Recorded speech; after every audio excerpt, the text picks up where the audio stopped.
Hello, everybody. Sorry for the delay. We do have a bunch of people watching us right. Couple people watching us right now. Apologies for the delay. My name is Zar Agus, and I have with me the rest of the Court Games podcast cast from the LCG and RPG side. I have Trevor Cuba, my partner in Yes, you crime do. from the LCG podcast. I also have Jeannie Calvar and Hello, Corvar from the RPG side. Hello, Mike. Yes, Mike. Mike. Mike. Yes, we call him Mike. Apparently, that's Yeah, his name. So, just the I have a general. real name. Yes, which I only found out today. You probably only found out like about 15 minutes ago, I think. Yes, I only found that out like 15 minutes ago. So you do have a real name. You're not Yep. just Corvar. Anyway, so what we're No. going to do today is we're going to be creating our characters. We're going to be running the game of 20 questions with our characters here, and we're going to be running it through from Roll20 using the custom character sheet on Roll20. And we're just gonna go over that and we're just gonna basically this is gonna be like the character, you know how Trevor always said, AKA Kakita Onimaru. Mhm. Jeannie Calvar is Kakita Kaori, and Mike is Kitsuki Daisuke. Yep. Yep. I should probably update that because Kitsuki Daisuke is actually his kid name, and he's now Kitsuki Noritaka, but I don't care. I'm Daisuke on the red on the Discord, so Yeah. So that was the Daisuke name it is. I pulled Yeah. from. So Yep. yes. Anyway, so before we start, let me go ahead and just switch on over to Roll20 here. And so just before we start, real quick, what let's great writers borrow from other authors. Good writers borrow from other authors. Great writers steal outright. I'm gonna go ahead and steal from a page out of the West Wing Weekly podcast, and I just want to ask each one of you, what's your L5R origin story? Well, I was rocketed to Earth as a baby. Mhm. No, that's not true. I seem to recall I first saw L5R. Oh man, I can't remember. It was about 2005, after 2005, and I first saw the card game, and I saw but I saw a few people playing the card game, and then I said, but I have sworn never to spend money on an a CCG. Because I remember what happened when Magic the Gathering happened, and role playing nearly stopped forever. I remember. Yeah, but then I found it must have been third edition. We started doing some third edition, so this would be 2009ish, 10ish, something like that, and then we switched to fourth, and so I've been for a fair while now. Okay, Jeannie, how about you? Okay, well, way back in '95, and I think I was good friends with Brent Keith, who was ended up being the lead designer for L5R for a number of years, but he was, just getting into it from the very, very beginning there, and he would play it with my fiance then, and these were card game things that guys did, and that's boring, right? Yes. But so I would hang out both with them while they were doing this, and go to tournaments with them and hang out in the back room. And I started getting interested with the card game with it when they started talking about a role playing game for it, and I was sitting in the back room one day and just cruising around the forums a little bit, looking for ideas for a character for this game that one of them had proposed for first edition.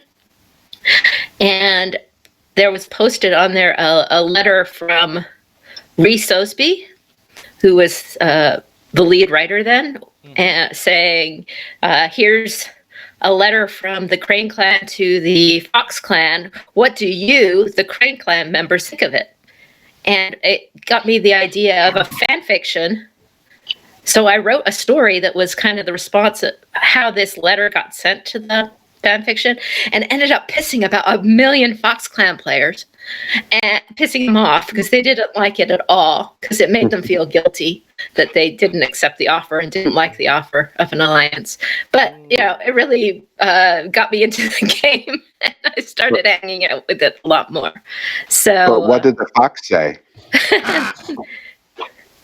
The fox said, "I'll think about it." Fox said, "How very dare you!"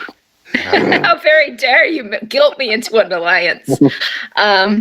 Anyway, so after that, I started writing a whole bunch more fan fiction, and then I started playing the role-playing game and with the characters that I had made then, one of which was Kakita Kaori. So we'll see how she comes out in this edition. Wow. Yeah. So you told me you've actually never created her in this edition before.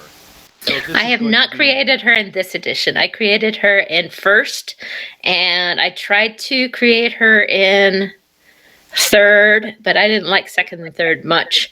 I did create her in fourth, and I've created a bunch of other characters for fifth, but I haven't created her in fifth yet. Okay. Okay. So this is going to be a really fun new thing for everyone. And so Trevor, how about you? What's your L5R origin story? Let's see. About high school, I spent a lot of my time hanging out in a comic book shop / game store. And we're just sitting around playing games as we tend to do. And they whipped out this game, and they're like, "Come on over here. We got some extra decks over here. And you can have this one because we know you like anime, and we know you like all this weird stuff. So you can have the Crane Clan." And a bunch of these, white-haired, Bishi, beautiful boys that would just kill people. And I'm like, I am all about this game, and I'm all about this clan. I like the way they go, "You're into weird stuff. Have the Crane Clan." I mean, I'm just looking at it, just this is Sephiroth the clan, right? You know what? You're kind of right. Sephiroth the clan is right. So they're like, "Yeah, I'm going to play Sesshomaru from Inuyasha now. That's what I'm going to do." So I play the card game a little bit. I have very little money, so I'm just scrapping together I basically have a starter deck and some other stuff. And I didn't get into the RPG directly because I didn't have access to the internet back then at all. What I did have access to was the Dungeons and Dragons Oriental Adventure book. So actually, that's my gateway into the lore for L5R, and also why I have things wrong and I've got this weird gap in my memory of what the history of the game is and stuff. Yeah. And that's my experience. And then I go to join the Navy for 5 years, and then as soon as I come back out of the Navy, I just dive headfirst right into a competitive card game playing and doing as much RPGing as I could. So. Okay. I have actually made my character, who is, by the way, as I just indicated before, a complete edgelord, and I make no apologies for that whatsoever. But I've made him many times in various RPGs and D&D and some other things and stuff. He's died every single time I've made him. This guy cannot last a week. So I'm kind of looking forward to question number 20 for your character. How should my character die? Quickly. The edge is too strong. Oh, wow. Okay, so my L5R origin story is summer between middle school and high school. So this was 1997, right? I spent 2 months in Singapore because my parents decided that they had enough of me and my teenage hormones and shipped me out to my grandparents for 2 months. Apparently that's something, you could do. That is an option for parents out there. I'll keep it in mind. Can I send children to your grandparents? It sounds very convenient. Not my grandparents. Maybe your parents may be willing to take them. I don't know. I don't think so.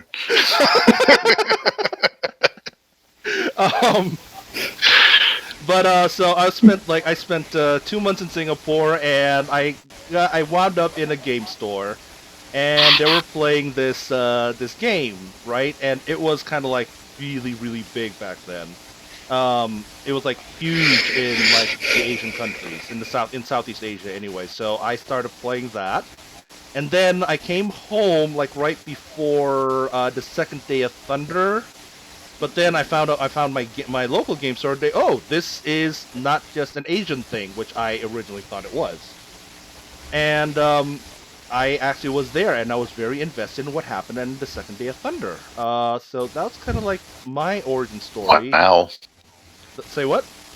Wow. Just like proper origin. Like, you were there. You were there when? I was there. Well, no, I was like a little.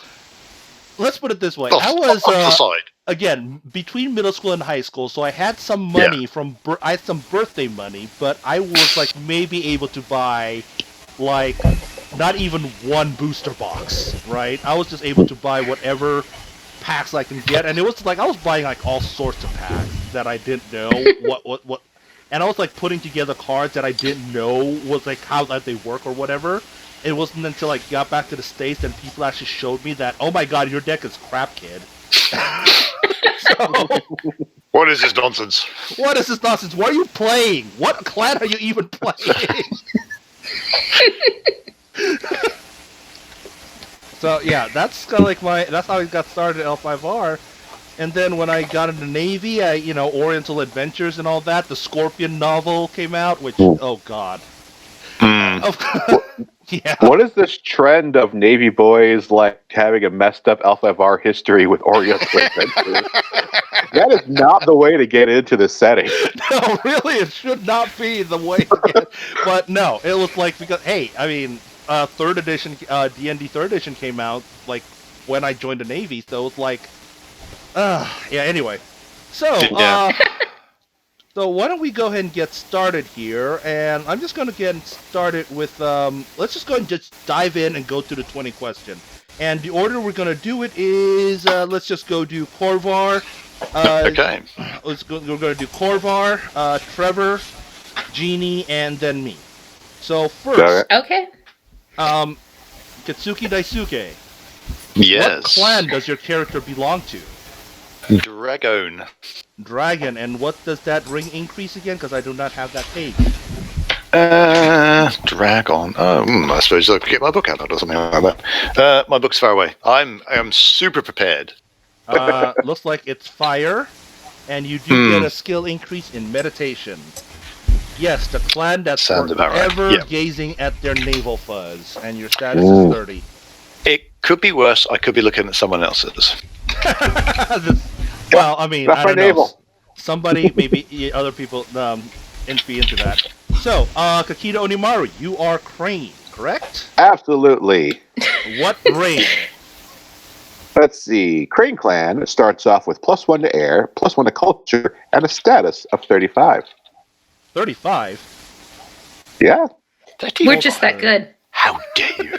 We are inherently better than everyone else. It's in our job description. Wait. Oh, you already filled that out for me. Okay, thank you. All right. Because it was like 3,535. What? All right, Jeannie. I'm better than the Emperor. What? You are Crane. Kakita Kaori is Crane Yes, indeed. as well. So, same thing. Air, culture, and 35. All right, and I am, and Asako Tenba is obviously Phoenix. We get an increase to Void. We get a skill increase to Theology. And our status starts at 30. All Which is a perfectly sensible status. So that's yes, cool. it is. Absolutely. So next, Korvar, we have what family does your character belong to? Kitsuki. Kitsuki, which the ring increase goes to... What ring for the Kitsuki family? Air or water? Which one? Interesting. I think I'm going to go for water. So that's, yeah. Okay. And for your skill increases, you get government and sentiment. Government and sentiment it is. Your glory is 44. If I can find... There we go, sentiment. 44. Mm-hmm. And your starting wealth is 6 koku. Ooh. Money. Yes, money. All right. Kakita Onimaru, you are Kakita, obviously, and you chose Obviously. your ring increase to be fire.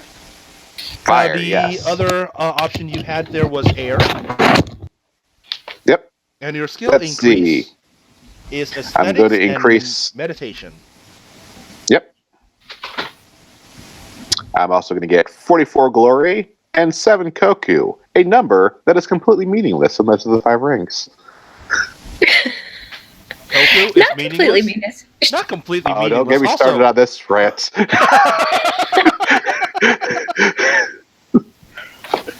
all right, Kakita Kaori, you are Kakita. Now, between fire and air, which one would you like? Well, we'll try and make a different flavor of Kakita since Trevor is doing so well on his kind. So I'll go air.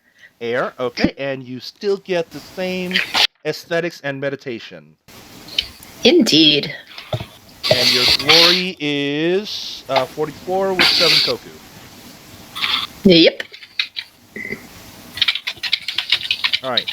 And as an Asako, I get fire or void, which I think I'm going to go fire. Because I think there's plenty of other opportunities for me to get void range. My skill increase is meditation and theology.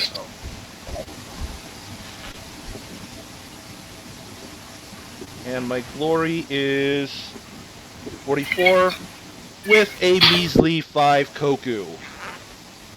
I guess it should say, like, why did we choose the ones we did? Like, I went with fire because I imagine as a Kikita Bushi duelist, he's a bit more brash and he's a bit more assertive than normal. Yeah. I was going for water because water, when it comes to, spoiler, Kitsuki, I'm an investigator. Water is good for the overall kind of finding out what's going on overall and kind of getting a big picture, and then you narrow it down into what's going on. So that was my thinking there. Okay. And I think my character is pretty analytical. I'm very, very torn between air and fire, though. So I was half of it because I think she's quite analytical, but she's also very creative, but not really hot-tempered. So she's got a really calm personality. So, like I said, I was torn between air and fire for the creativity part of fire, but I went with air because Trevor picked. Yes. Okay. Well, I went ahead and went fire because he's eventually going to be an inquisitor, and he's supposed to root out and burn heresy. Hint, hint. So fire burns. That's one way of thinking about it. Yeah. So next ring. So let's go ahead and give this to Kitsuki Daisuke. Next question, brother. Role and school. So you went. Yep, Kitsuki investigator. And you are a courtier and bushi. That's correct. The 2 ring that it increases is earth and air. Mm-hmm. And the skill increase is martial arts, skullduggery, culture. Now I know and I've got 2 more that I'm kind of currently thinking too. Could go for another sentiment and put my sentiment up to 2, but I don't know how cheesy that is. Well, I mean, yeah. I mean, it's supposed to be good at these things. Yeah, you're supposed to. It's one of. I mean, I also think, given recent fiction and how that certain Kitsuki snuck into the Emperor's chamber. Aye, that's skullduggery is also for knowing how other people do naughty things, not just for me doing naughty things. Yes, but it's more fun doing the naughty things. Shh! Tell no one. Oh my.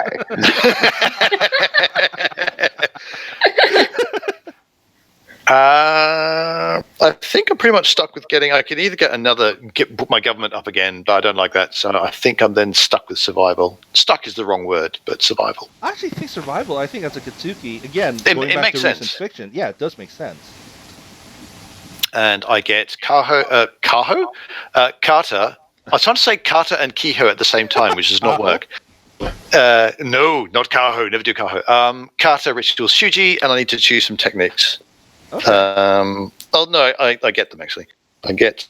I get choose tactical assessment. Tactical assessment. Because I got a choice between striking as air and tactical assessment. Tactical assessment is also a diamond technique, so I suddenly realised I was a bit cheesy. But I was thinking.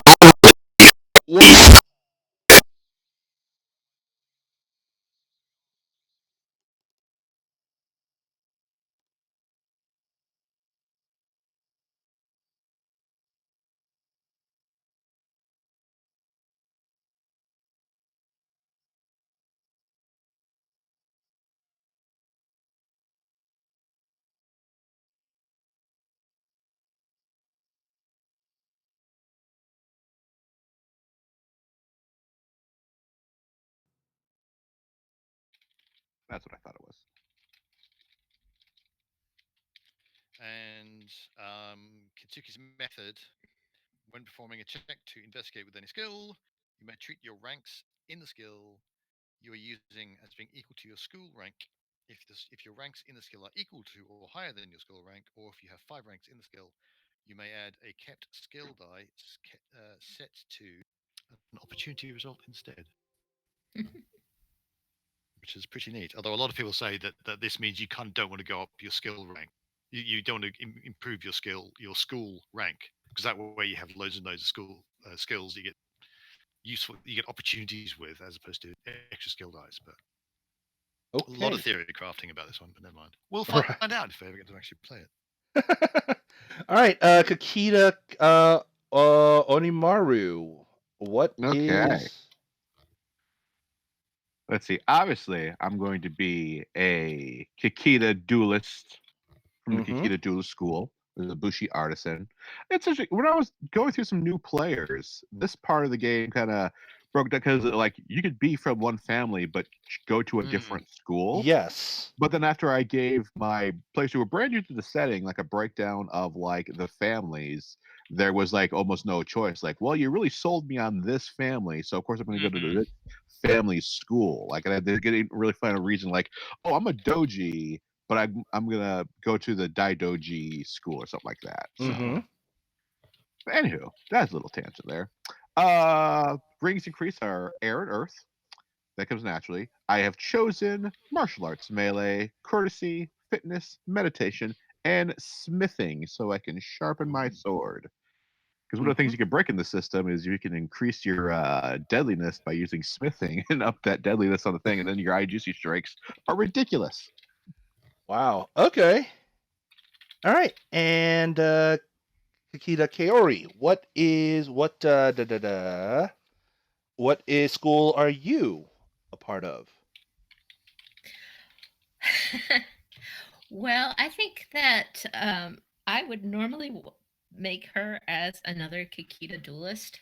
However, Am I just stepping out of your feet over here? yeah, You can be two it's really duelists. difficult. Yeah, we get too close alike, so that's tough. No, I want to see how two duelists come out being different and individuals. Yeah. Okay. If you're willing to have us do the same, then I won't change schools. I would make it a Kikita duelist too. For me, I would do the weight of duty as my shuji, as well as rising cut as my kata. And I would have courtesy, fitness, martial arts melee, sentiment, and design.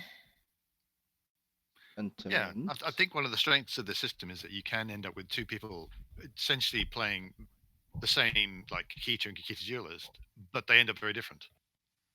We shall see there's how design. different we can make them. Yes. Right, and your starting honor is 50.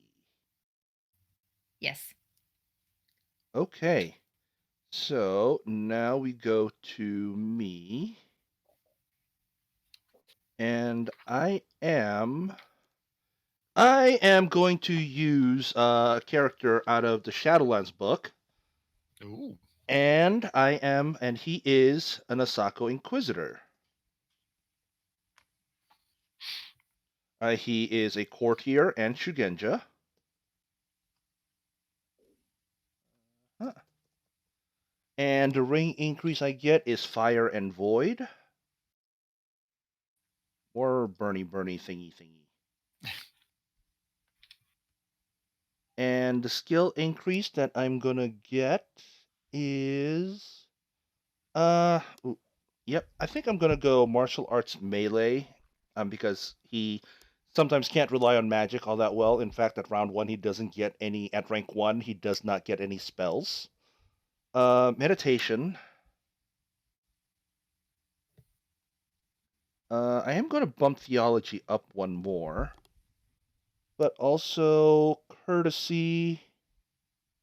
Yeah, I can do courtesy. I only get 3. So martial arts melee, courtesy. Yeah, I'm going to do. Yeah, this is it. Martial arts melee, meditations, and theology. And my starting honor is 35. Once again, lower than everyone else. Rituals I get, however, I get 3 rituals. I have access to invocations, rituals, and shuji. The 3 rituals I get is Cleansing Rite, Commune with the Spirits, and Divination. The 2 shuji I get is Cadence and Truth Burns to Lie.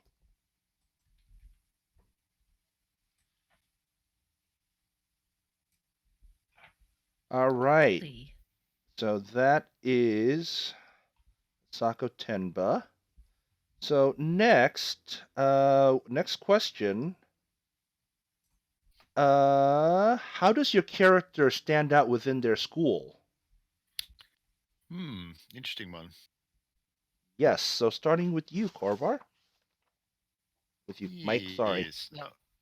Yeah, I was thinking about this because this character, when I was really coming up with him, was meant to be outstanding, which is why he ended up going into an Imperial Academy, which was the excuse for all our people coming together. So I think I'm going to go for self-awareness, insight, that kind of thing.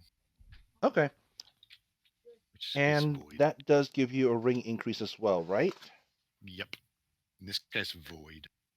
Okay.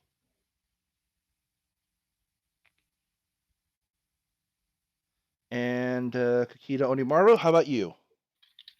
Let's see. Look, the metagamer in me, I'm looking at my stats. I've got a 3 in air, a 2 in earth, a 2 in fire, a 1 in water, and 1 in void. So I should, if I was going to be a power gamer, I would like, oh, either water or void needs to crank it up, especially I want to be a duelist. But I'm gonna go in with the brash nature that Onimaru is. So I'm actually gonna increase my fire by 1. He's a very, very direct, very spirited individual. So Okay. So you are increasing your. So you're increasing. So you are. You chose creative. You're basically choosing the passion. He's a very passionate individual. yeah. Passion Okay. driven. And you're just switching. Akita Kaori, how does your character stand out in the school? Well, I think that she will tend to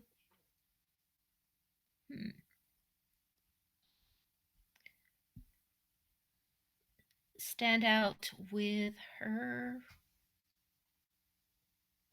Let's see. Well, I talked about creativity before, so I could do that. But again, that's making it just like Onimaru. No. Do it. Let's see. So she's got 1, 2. Hold on a second. I need to every. I've got to go back. We made a mistake on the character sheet. Oh. And Okay. air. That's not very And crazy. air. I've got an air 4. You can't get an air 4. No. Oh no. So For anyone who doesn't know, which I highly doubt anyone listening to the stream doesn't know, but anytime like your stats are capped at 3, and anytime a ring would overflow past that, because it's possible, like just by being Crane, we're just getting a crap load of air. Yeah. Every time it goes above air, you have to put that one of those points into pretty much any other ring. Yeah. Right. They don't really give much guidelines as to what you can then go for. So that's interesting in and of itself. All right. So what I can do is when I picked my Crane, we all start with 1 in a ring. That's what I was not taking into consideration. So when I picked Crane, I got 2 air. When I picked air for my Kikita school, I got 3 air, and then the Kikita duelist school took me to 4 air. So I need to change the Kikita duelist school air to the Kikita duelist school giving me fire and earth, because that's what happens is it rolls over to a any other ring of your choice. Okay. So basically, are you choosing earth or fire? For the I had already chosen air and that's right. Yeah. For my Kikita. So because on the school I can choose any other ring now if I wanted to. So you're choosing fire and earth. So I will choose fire and earth. I think that will work out fine. It's not a big difference, but it's a note for something people who are making characters to be aware of that happens sometimes. And I think this can open up another narrative for your character as well. Yeah. Right. So then I can go ahead and say that my character is known for their adaptability and awareness, which adaptability gives them a and +1 awareness. water.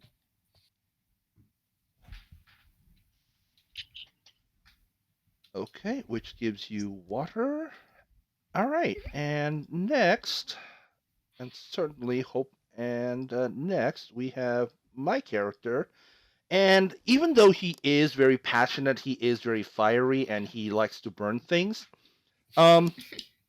He's also like sometimes he's very methodical. He's very thorough, patient, and calm, which does give him an increase in the Earth ring. And you'll see, and this kind of goes into his relationships, other relationships he has later. So just basically keep an eye out on that, because it's going to be really interesting to see how this character will develop. Also, choosing Earth because Essence of Jade is an Earth spell. Kind of metaing it a little. All right. Exciting. Yes. So next, let's go back to Hitsuki Daisuke. Part 3, Honor and Glory. Who is your character's lord, and what is your character's duty to them? Yeah, that's an interesting one. This does always have, because often that kind of feels like that's something you don't get to choose as a person. It depends on, I think, because again, if I'm actually making this character actually has some history, as in he was selected to be one of the kids going to a prestigious Imperial Academy, which is why we were able to play different people from all around the Empire. And then he started getting into the Emerald Magistrate. So it depends kind of where he is in his career, in a weird kind of way. Yeah, that is an interesting question. I honestly, I never really know what to suggest for this one, because often the GM is the one who kind of, well, here's the situation you're in. and make that definition. How about this, Mike? I'll step in for a second, and I'll do Yeah. mine just to give you an example. Because I was like, when I approach the Geary, the duty, I imagine what is a. So I am a Crane Kikita Bushi. Yeah. What is that guy's job most likely to be? And for me, I'm going to go Yojimbo. I am someone who is just on call to whenever my lord, whoever my lord might be, is going to say, Onimaru, you need to follow this courtier, this Shugenja, this important dignitary around and protect them. So my Giri is going to be Yojimbo. That's how I decide that. Yeah. I mean, I think this might be one of the ones. I mean, I haven't played or run this game, which is a pity. I've never been able to get a group. But I often think this might be. This is one that you really want to discuss with your GM, because that's your lord is an NPC, which the GM's going to have to deal with. And therefore, it's a good idea. So, okay, what is the setup? Why is my character here? And then you start looking at your ninja, and then you start, okay, what might I be being given? Because your duty can change as soon as your lord says, actually, I want you to be doing this. Yeah. Sure, but that's accurate for like very specific duties. But you can have like a general, right? Realm to be of investigator. Influence, Yeah, I think I mean, honestly, being a magistrate is the closest I can come up with. So I think I'm going to go with that. Cool. Yeah. Don't know whose lord is though. Yeah. Maybe you are an investigator for an imperial. Or you could like, be like inside Otosanuchi. Right, like Kitsuki Daisuke. Not Kitsuki Daisuke. Who's the guy that flips provinces face down again? I can't remember. That doesn't help me. Oh my God, what's his name? The guy, he's in the story. We just had the story about this. He's the one that says Yamasu? Yes, Yamasu. Yeah. Is that Yaramaru? Yaramaru. Yeah. I have to look it up now. Yeah, no, I do too. Oh my God. I mean, he was in my the goose. No. He's the in the card game. He's the guy that turns provinces face up. Oh my God, Chad, if you can remember. I don't know what his card does, but hang on. It's the story is what the eye cannot see. I'm sure that's the story you mean. Yes, I think so. I speak crosswords. And the Yaruma. Yes, Kitsuki Yaruma. There you go. Whose son became a scorpion and poisoned him in the old lore. But he's immune to poisons. Exactly. That's why. That's how he became immune. He got poisoned that one time. No. Now I'm immune. It wasn't poisoned him. His son got kidnapped by the scorpion because he was immune to poison, and the scorpion wanted a kid who was immune to poison. And then he goes off and poisons someone important, and then comes up to flip off his dad. Oh, wow! Who then stabs himself and commits seppuku because he's so upset. That's a horrible way to go. Yeah. Okay, so I mean, I think that could, if you are an Imperial investigator in Otosan Uchi, I think that Yoruma could be your lord and your. At this point, it's not so much lord as immediate superior. It's all very confusing. But yeah. So. Sounds good. Sounds good. Yoruma? All right. Yes, Kitsuki Yoruma. Okay. Cool. That's close enough. All right. We skipped a little bit because I went ahead, so I think now it's Kaori's turn. Yes. Okay. All right. So I think that her primary duty is to await. I think she is in the kind of 5 years or whatever engagement period of a fancy imperial arranged wedding or something like that. But she is a instructor, sensei, not master sensei, at the Kikita Academy, who reports to Kikita Toshimoko as headmaster. Okay, that's a good one. She is an instructor in the Dueling Academy.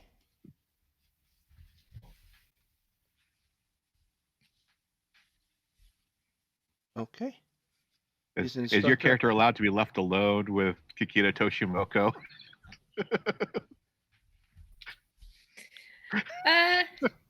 He's had Character personal lessons. Ooh, where's my fan? Where's my fan? Where's my fan? Damn it, it's not within reach! No. Okay. Possibly no one should be left alone with Toshio. I mean, Kikita that's fair. Toshimoko. Yeah. Hataru is, so, you know. Well, Hotaru's also. Well, okay. Anyway, Hotaru's also the clan champion. Even I don't think Right. Toshimoko's even that brazen, They right? may have white hair, but they're not Lannisters, or Right. Targaryens for that matter. Right. All right. So, who is my lord, and what is my character's duty to them? My character's lord is Asako Meizawa, and Alright. in my headcanon, Meizawa, even though he is just like a lone investigator and he gets orders from the elemental masters, he has his own little network of inquisitors, and I'm just one of his little inquisitors that report that I investigate and report heresy to him, and I act on his orders because Meizawa, as good as he is, is also getting old and can't be everywhere at once. So Yeah. that's kind of like my little headcanon for my inquisitor. Cool. Yeah. So Dope, dope. back to Kitsuki Daisuke, what does your character long for, and how might this impede their duty?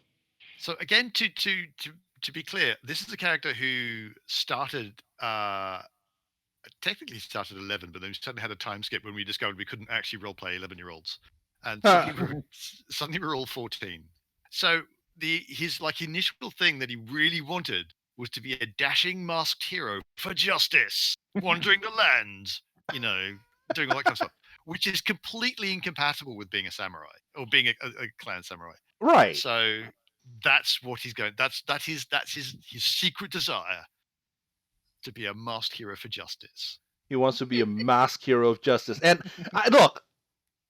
we're all quote unquote adults, right? How dare you? Barely. Quote unquote. That's why I'm using like big ass air quotes here. We're Legally, quote unquote legally adults. I'm an adult. Yes. For some Yes. odd reason, they think I'm a grown up.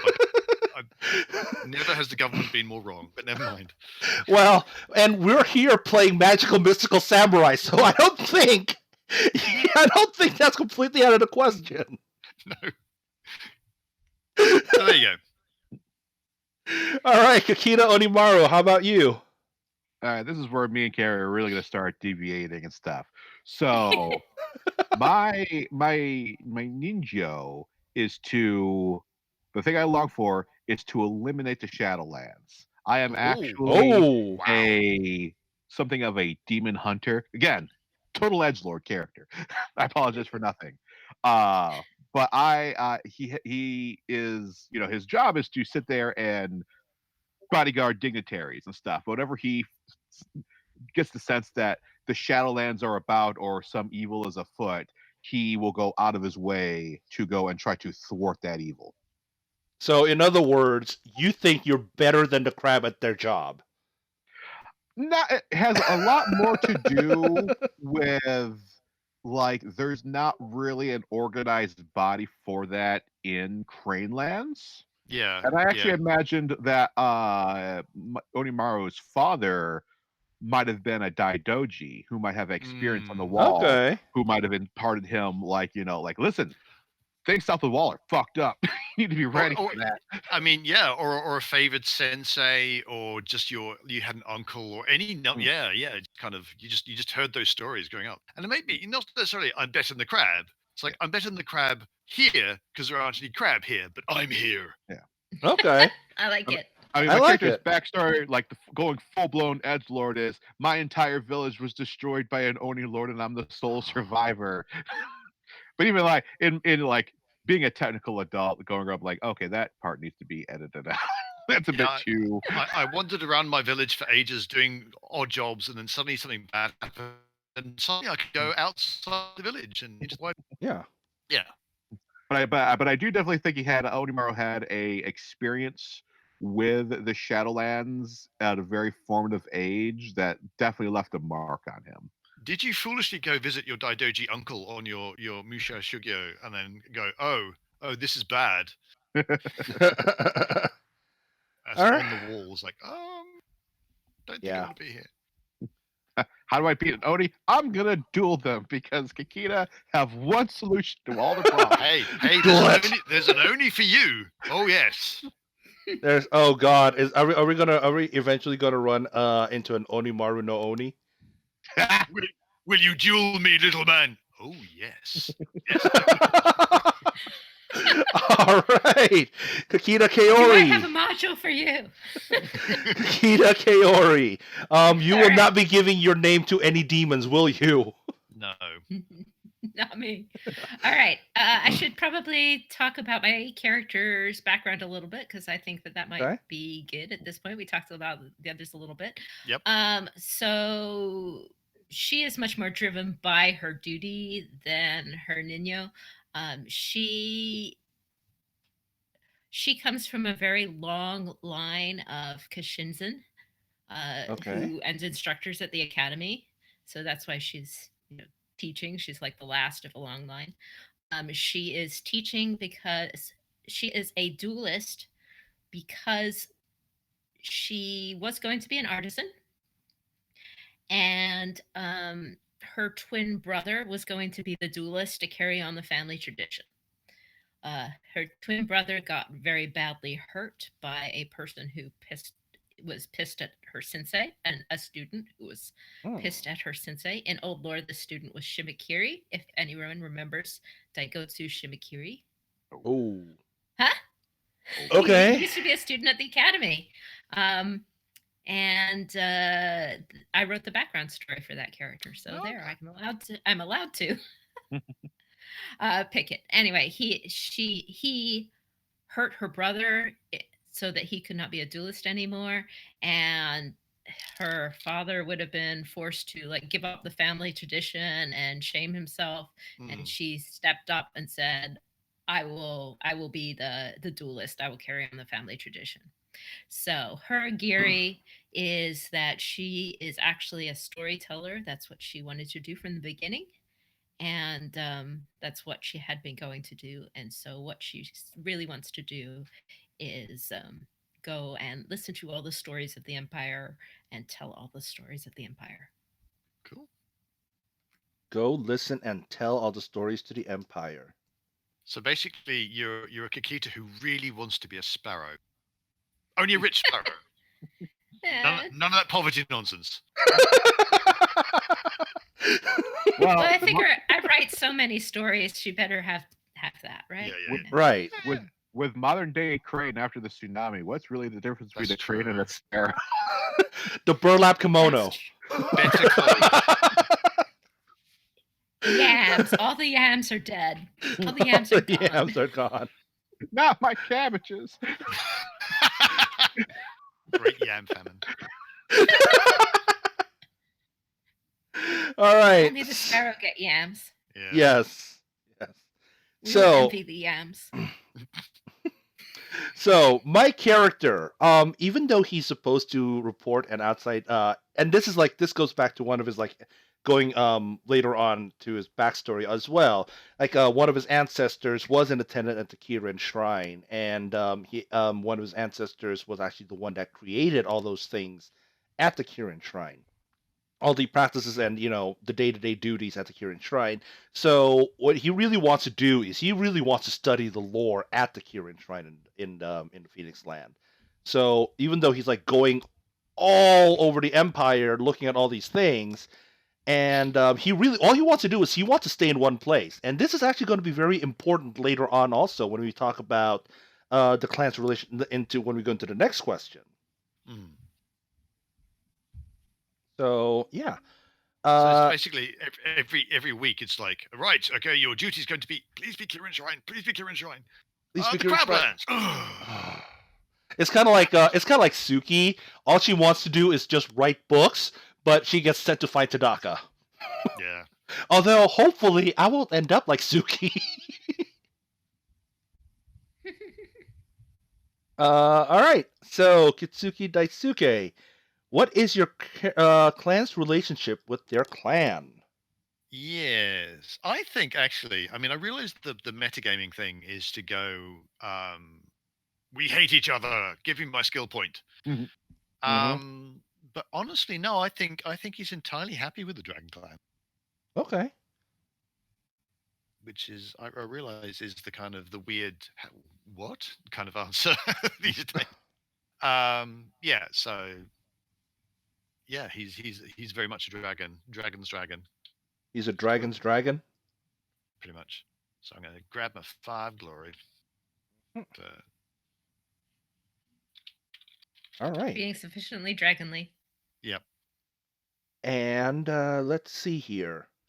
Kakita Onimaru, how about you? Let's see. Overall, Onimaru likes being Crane. They think they have the right of it. Unfortunately, he is just so warped by his crusade against the Shadowlands. He thinks his clan is lacking in that regard. They're not fully prepared to handle that threat. And this is normally the time where I would take, in an old edition, I would take some forbidden lore of like Shadowlands or something like that. So instead, I'm going to Okay. choose theology, which is kind of in the same milieu. I Kinda, think yeah. theology, in fact, includes knowing stuff about the Shadowlands as written. Yeah. No. So you think your character is the clan is not prepared to deal with the Shadowlands? Yeah, I don't think it's a threat aside from the Daidoji, and even then, it's only the Daidoji who have visited the wall. I think it's a threat that they are rather lax in. Because I think of all the clans, if correct me if I'm wrong, I think the Crane are the only one who don't have like a secret witch hunter police force running around. Most clans do to some degree. To some I don't degree, think the yeah. Crane do. Unicorn do. Don't think the unicorn do as such. The old Moto used to, have people that hunt Shadowlands big time. Right. But the lion didn't particularly. No, the lion doesn't. Like the lion and the crane, they really don't. I mean, even the scorpion does to some extent. Absolutely, yeah. Okay, so maybe more clans than not don't have a secret police, but I think it's crane, something. The Crane is one that they really don't. Yeah.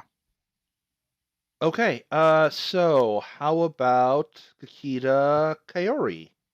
What is your relationship with the clan? As nice as extra skill points are, I think she's pretty conventional in her agreement with the clan overall. So I can't cheese out and come up with some good difference for this character. So you get so I'll take my glory increase. Your 5 glory increase. All right. I can go ahead and figure this out because like I said, he wants to study at the Kirin Shrine. So my character actually thinks that the Phoenix is completely wrong about Meishodo. Ooh. So yeah, because going back to Czar's backstory in the CCG, I played Unicorn almost exclusively. So I love me my Meishodo. So you are a clan whore. You just love imprisoning those kami against their will and stuffing them into prisons. You know what? Pokeballs. Pokeballs. If you're gonna go rail against Meishodo, I need you to rail against Pokemon too. I can do that. So I do. So my character thinks that it is actually that Meishodo is not as dangerous because he believes that what the unicorn is doing is no different than what other Shugenjas do, and they're just compelling the spirits to do something, whereas the Phoenix compel Shugenjas. The Phoenix compel the kami with offerings. The unicorn compels the kami with a place to live. That's the way they see it. So they think that Meishodo is perfectly fine. Okay. And a skill point in I do get a skill point, and because of that, it's going to be a skill point in theology. That makes sense. See, I know how to min max and make my character thematic. Theology bros. Yes. Just go into a dark room and stare at each other's navels. Too much information. Yeah, no. That's a very specific ninja you got there. Yes, it is. So Carvar, what does your character thinks of Bushido? I think actually that mostly he believes in the ideals of Bushido, but he believes that a lot of people take the hierarchy a bit too seriously, and that you shouldn't spit on the lower classes, and specifically not Ronin, because I think in a way, you can go beyond the kind of Mushishigo and all that kind of stuff, and being totally nailed into duty. And sometimes you just need to wander the land, administering justice at the point of a sword, possibly with a cool costume and a mask, maybe. So in other words, you want to be a scorpion. No, not at all. No. But it's more helping the common people. Got it. I think it's really so. What are my choices? Labor medicine, commerce, labor medicine, seafaring, skullduggery, or survival. I've already got survival. I think I'm going to go with medicine. Medicine. Okay. Yeah. So because I've already got a bit of survival, which is like wandering the world and not needing civilization. But medicine means that he can help people. Okay. All right. So Kakita Onimaru, how about you? Okay. He is actually, as Onimaru seeks more into this Shadowlands hunting world that he's in, he actually clings harder to Bushido than before because he finds it's the only thing like separating him from the monsters he's trying to hunt down. So he's actually all about Bushido, and it actually makes more sense in fourth edition where the higher your honor is, the more resistance you get to temptation and taint resistance and things like that. But even though he thinks it's a good ideology, like as the world he lives in gets darker, it gives him a good grounding point to remember what's important. I believe if you get the Paragon advantages, if you get enough honor to get those, that can help you against various things. So you're getting the honor increase, and how does your character think? Oh, what was that again? To paraphrase it, Bushido is what separates us from the monsters. Yeah, that's a good way. Bushido separates us from the monsters. Okay, that's a good way to think about that. All right, Kakita Kaori, how does your character feel about Bushido? For her, everything she's extremely duty bound. Like I said, even from a little kid, she's got this very ancient family tradition of doing just these things in a very specific way, and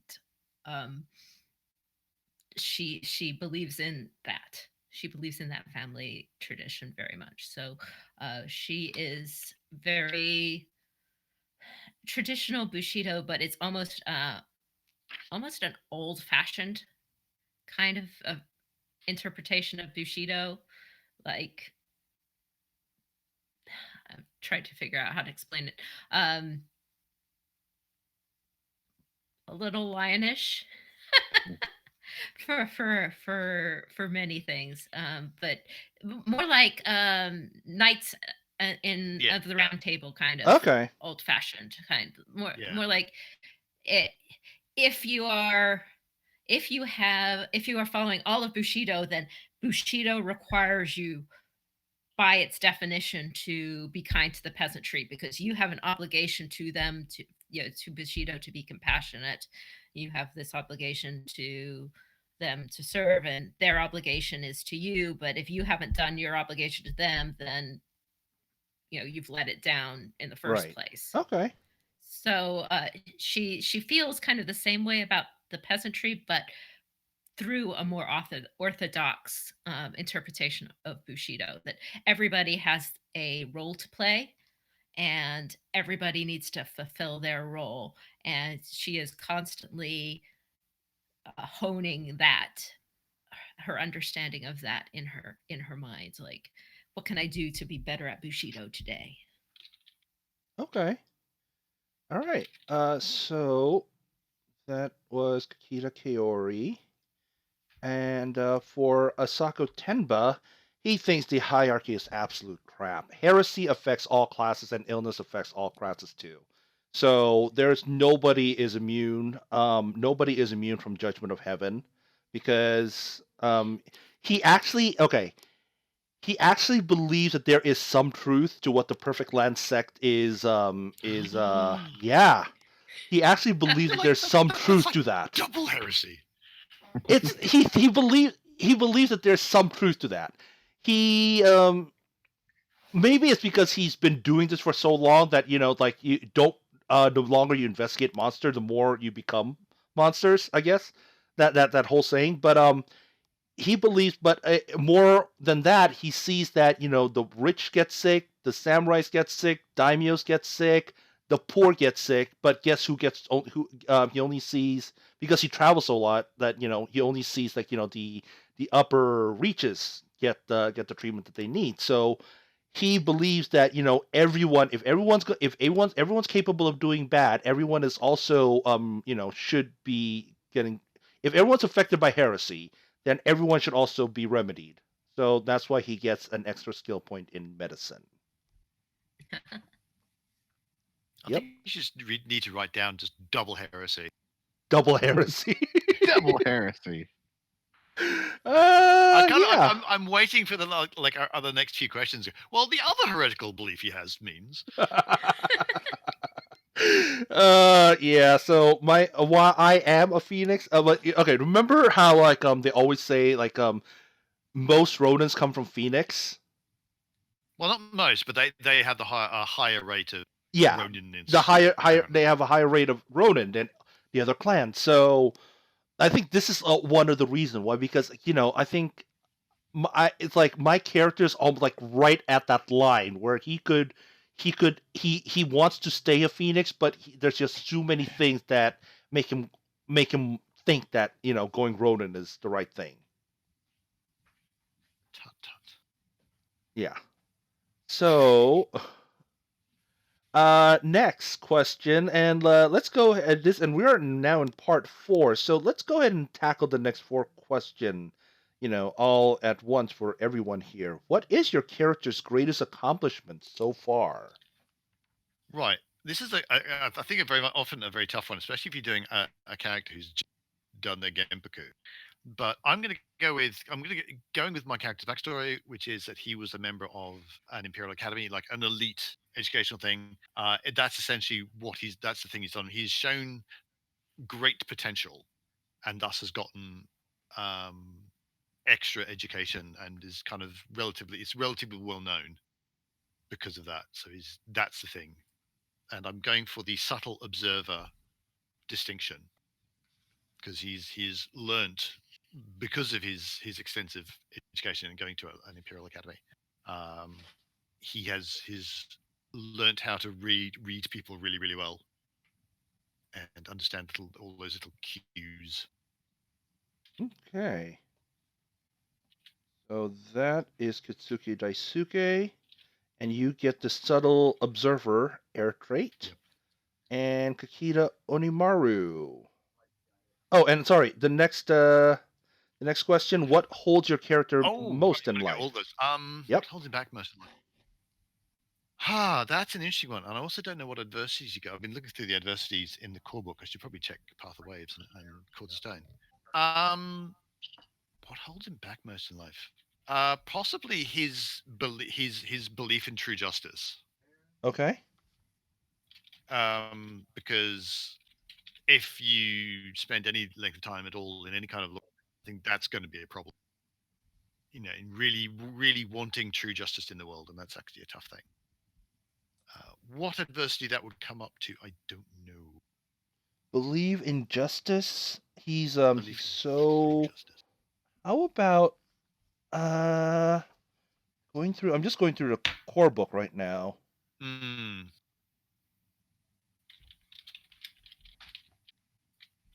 Maybe.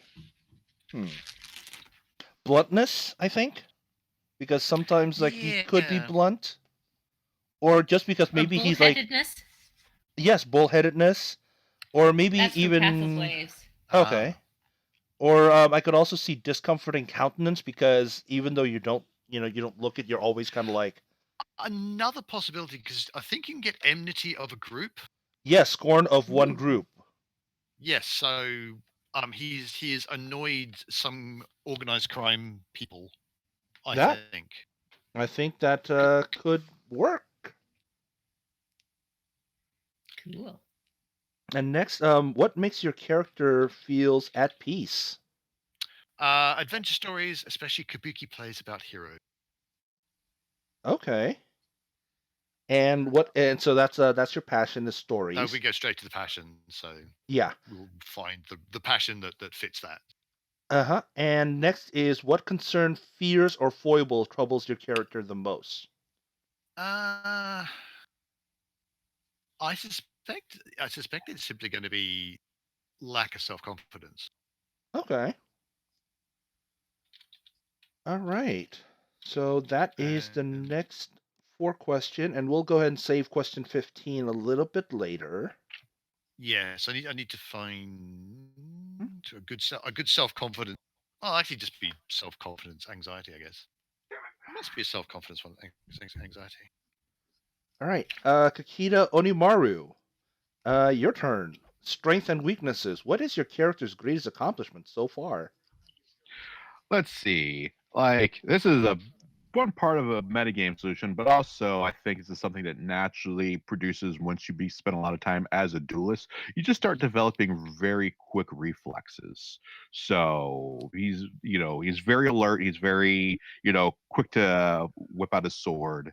And he's just on top of his game with that. Not a whole lot of story I could put on there. So he's just very quick. Okay. Most duelists worth their salt tend to be so, that very thing. His adversity, however, he's tainted. Oh. You really went for the edge. Wow. He's in this one he's gonna be tainted fire, which means he has a unnatural predilection for destruction. It gives him insight into the nature of Shadowland creatures and specifically how to kill them, and this forbidden knowledge will eventually lead to his own destruction. Actually. And then like, where is the current timeline? How is Taint handled?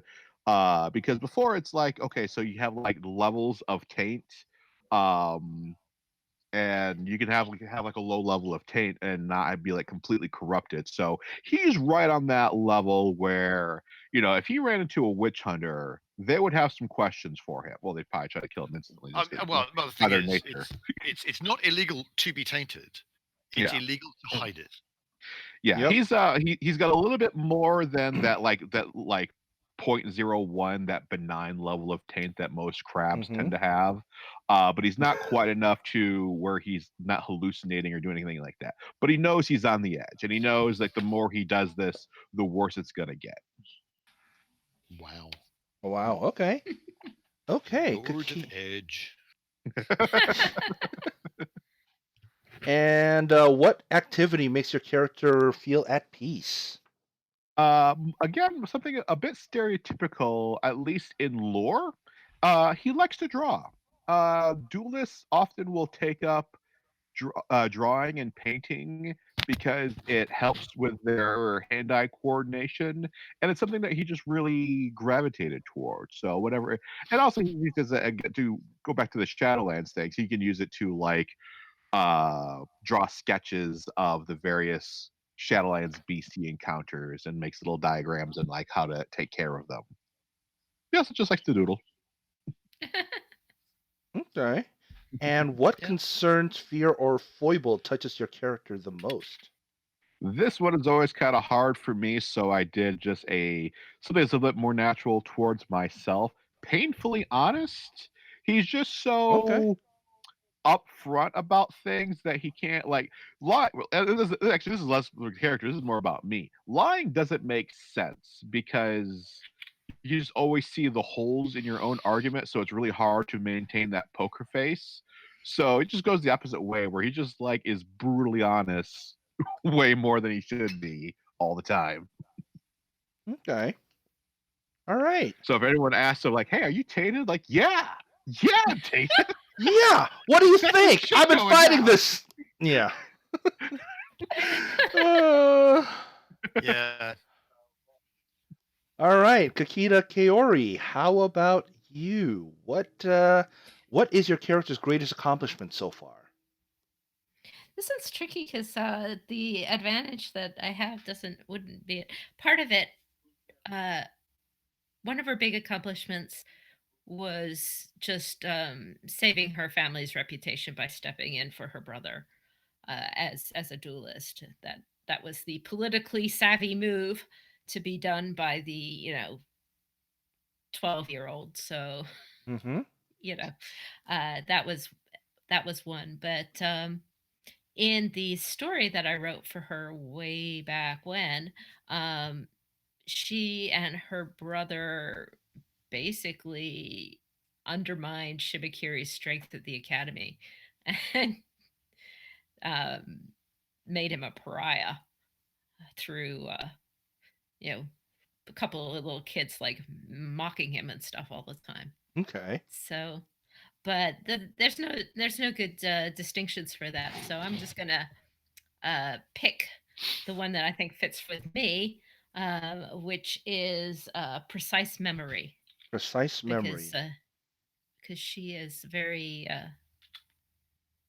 she's very good at remembering all those stories that she has, and remembering all those little details about who did what and what she saw over there and so on, so that she Okay. can bring that all back and use it And for whatever she needs. okay. And what holds your character back the most in life? She has an encompassing sense of duty that is not productive.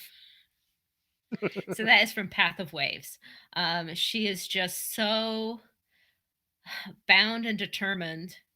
She has to do exactly this thing in exactly this way, and her family has this long tradition of marrying Imperials, so she has to be appropriate for Imperial. Everything has to be this, that she can't give an inch. And it's really too much for her. She has very little freedom, and that holds her back from being either the most excellent of duelists or the most excellent of storytellers or anything else she might want to do in life. Duty is more important than what she actually likes. Okay. And what is that adversity called? Encompassing duty. Encompassing duty. It's from Path of Waves, and it is Earth. Okay. And how's it described? You have a duty to something, your family, a friend, a cause, or some other person or ideal. This duty should manifest at least once discernible goal. And if anything stops you from or gets in the way of that goal, it basically manifests as a problem. You have a difficult time relaxing or focusing your tasks that do not somehow advance that goal. So if she's trying to do anything that's not involved being a picture perfect, candidate for Imperial spouse, she kind of undermines herself. Okay. And what activity makes your character feel at peace? Stories. That's from core rulebook anyway. Yeah. So listening to stories, writing stories. Like I said, she wanted to be a storyteller. You're that honor roll student in high school who starts having a panic attack when she gets an A-. Yes, that is. She panics when she gets an A, not an A+. The Asian F. This is cutting awful quick to the player, guys. If you haven't figured this out about me by now, then If I didn't get 110%, I have failed. Oh, Yes, wow. that's me. Yeah. What concerns? So, yeah. Oh God, that takes me back to high school where the valedictorian had a 5.0 GPA out of 4. I'm not kidding. I That actually almost made happened. it. Yeah, I almost made it there. I got a B in typing freshman year because I broke my finger 3 days before the final. That's my only B. Wow. It haunts me That's to this how- day. That's how sad I am. How Is, sad. is that your anxiety? Actually, in Path of Waves, there is in fact an anxiety called failure. Oh wow. So that's my anxiety. Your anxiety is failure. Okay. Okay, so how much of the so I gotta ask, so how much is this is Genie and how much of this is Kakita Kaori? Hey, I mean, I've made lots of characters. You wanted the one I was going by my pseudonym for. Okay, you know I what? told you I'd make it for it. This is that's fair. That is actually fair. Quick tangent. I don't want to distract too much, but I was playing 5th edition with some friends. We were beta testing it, and for whatever reason, the Phoenix in our party said he's going to kill this local ambassador. That's like a totally different side story. But he knew I was a Yojimbo and I was going to be protecting him. So one of my passions with that character was the perfection one. I can't seeing Yeah. seeing bad artwork gives me anxiety, and I've got to make it Oh. better. So to distract me, what he did was because we had this group house, he goes down to the artisan district. He gets a bunch of like really crappy half-made paintings, and then starts putting it all around our house. So during the day, I'm following this dignitary around, and then at night, I'm like staying up till like 4 in the morning, like frantically redoing all these paintings. Oh wow. And by the end of the week, I'm just like sleep deprived. And I want to walk around me. And so I passed out, and then he kills the dignitary. You failed in your mission. The person you were protecting has been killed. Yes, but the pictures are lovely now. Exactly. That's more It's important. hard to be a crane, okay? Oh wow. Okay. So let's move on. I am next. My character's greatest accomplishment so far. He found a large blood speaker cell by stumbling on it. Literally stumbling on it. Like he tripped, knocked off their hidden panel, and they were doing blood speaker rituals. And so he is famously lucky. This is the Mr. Magoo style of investigation. I have to Yes. say, is that lucky or? I mean, he literally tripped on something, and it Okay, led him. No, it's like if you trip over something and it's a large pile of gold, I can see that as being lucky. If you trip over something and it's a huge blood speaker sect, is that luck? Is that good? Yeah, I call it luck because I mean, Or is it just bad luck that you survived? or is it good luck that I something bad survived? happened and I survived it. I suppose that's luck. Yeah, that is luck. So Yeah, I suppose not the luck isn't finding the blood cell. The luck is surviving it. Could be. I mean, it could It's go like either that way. old, it's like that old Taoist story about the farmer and his son. His son breaks a leg, and then the draft comes. I don't know if you've ever heard that one. It's a good story. Yeah, and also it's like they got this. What's the word? See. The in the description for famously lucky. His there's hold on, let me find it because there was a master. Here's what it says from famously lucky. A master is one who leaves their mark upon the world through their endeavors. In such undertakings, 4 great influences may affect the outcome: proficiency, preparedness, destiny, and luck. Despite humanity's belief, the greatest of these is luck. That's from the Tao Shinsei. A lot of people would disagree with that. Fine, move on. All right. Famously lucky. Famously lucky. So number 10, what holds my character back in life? Kids hate him. Like they think he's mean and nosy because he asks questions all the time, and his medicine tastes bad because sometimes he goes in when there's when there's sickness and he has to make medicine and he has to administer kids, and kids hate his medicine. So when kids see him, they think that he's going to do something bad or make them or make the kids eat disgusting things. So he's got Kishoten's curse. And what activity makes my character feel at peace? He is like okay, going back to one of his da da da. How does the character stand out into school? He's thorough, he's patient, and he's calm. But he absolutely loves learning new things, and he wants to know everything there is to know about that new thing. He's kind of like it's a part ooh shiny, but ooh shiny, what is it kind of thing. That's why he doesn't distrust Meishoto all that much because he actually he's actually spent enough time studying Meishoto to understand where the unicorn's coming from. So that's curiosity. And the last thing is what concerns, fear, or foible troubles your characters the most. Again, this is from the Shadowlands book. The specific anxiety there is fallen ancestor. One of his ancestors actually succumbed to heresy in the past, and he doesn't want the same fate. He understands that he's like riding that line, but he thinks he can.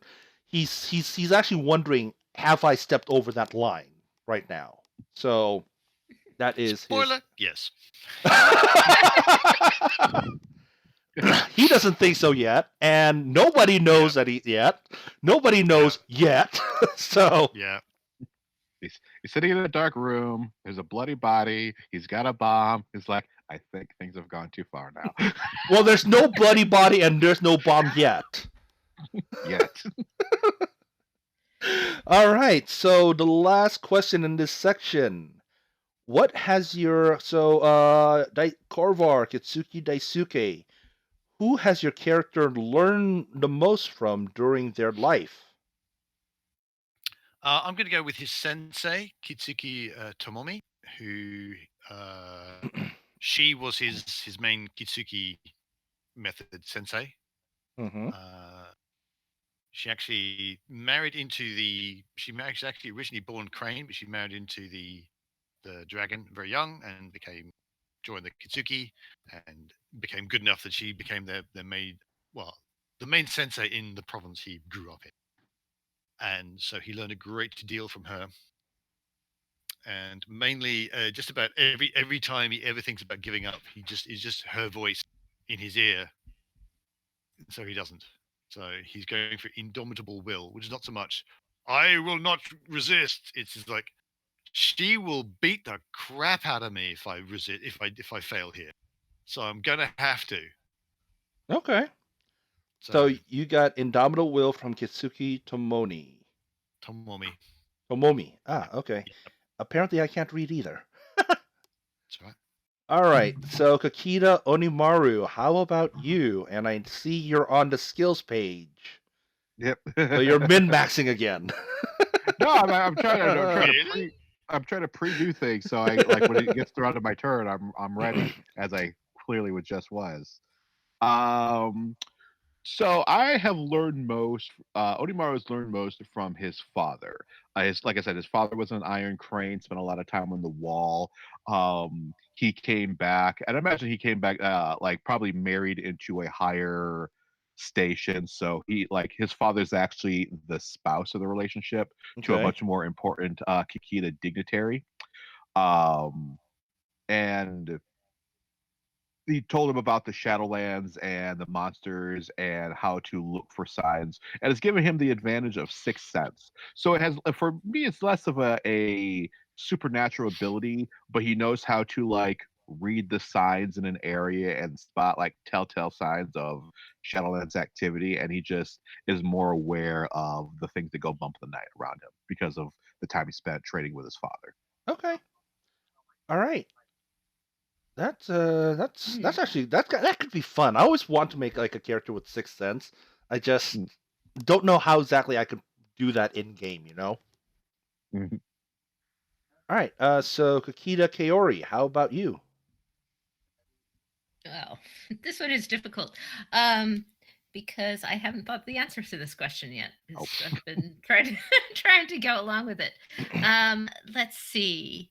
I think that the person that she would have learned the most from. Hold on.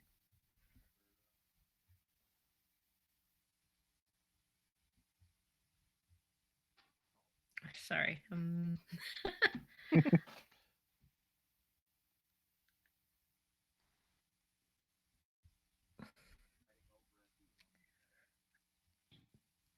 Radio time. Sorry. All right. I think that she would have learned the most from her grandfather.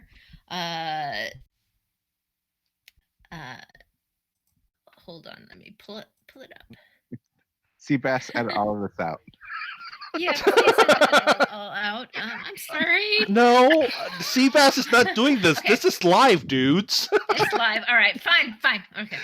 I think that she would have learned the most from her grandfather, who is Kakita Masarugi, who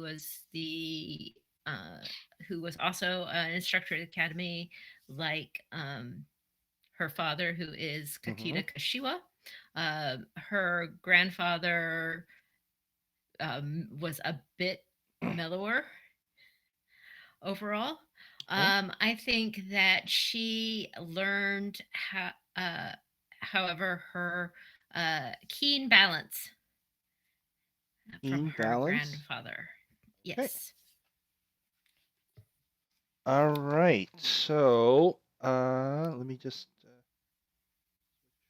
over here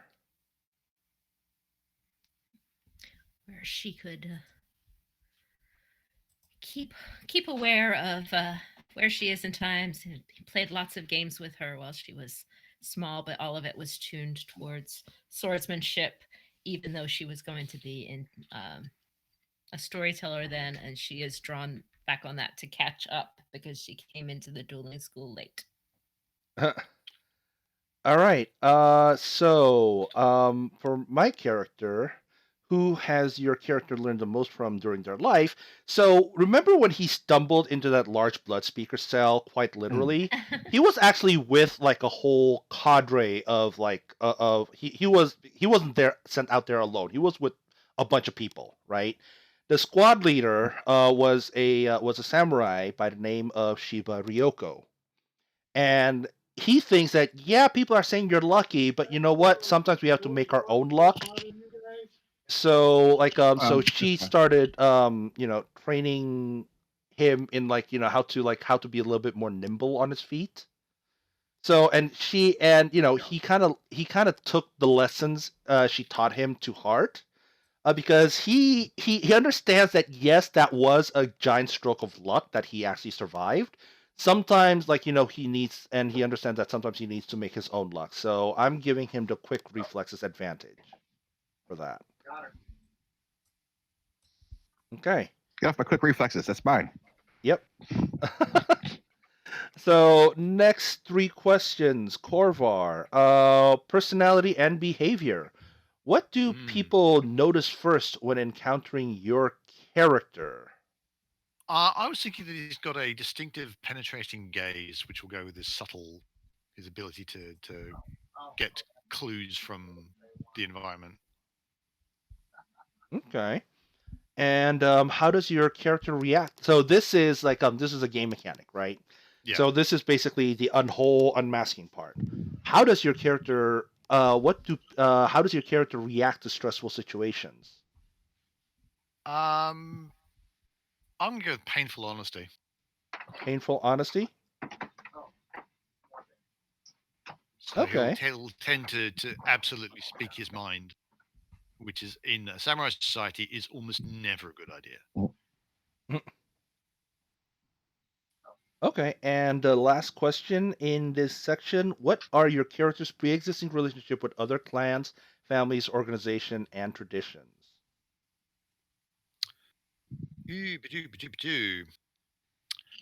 What I'm going to go with, I'm going to steal something again from this character's backstory, which is that his father's ninja essentially, is that his father is the clan magistrate of a province. There's a province where he's the head of clan law enforcement, right? Which is pretty prestigious, but it's not the Emerald Magistrate, but it's his clan magistrate. Yeah, there they are on top of the thing. But what he wants to do is to gather together He wants more coordination between different provinces Yeah. and even different clans. Their clan level law enforcement, Mm-hmm. so that you can you know Stop filming. someone in the Dragon Clan can learn stuff about law enforcement from the unicorn, from the crab, from the crane, and they're swapping best practices. So his pre-existing relationships, essentially, he knows quite a lot about and has met a lot of clan level law enforcement people, and so he's got yeah, so he knows a bit about that, but he doesn't have much. So he has opinions about the various law enforcement people, but not much about the other people Whoa. themselves. If that Behind. makes any sense at all. Where? Does that sound right? Does that sound useful? Yeah. I'm yeah. Okay. Kakita Onimaru, how about you? How does your Let's. character? What do people notice about your character besides that he's obviously tainted? Well, being the edge lord he is, he's got a very aloof nature. Okay.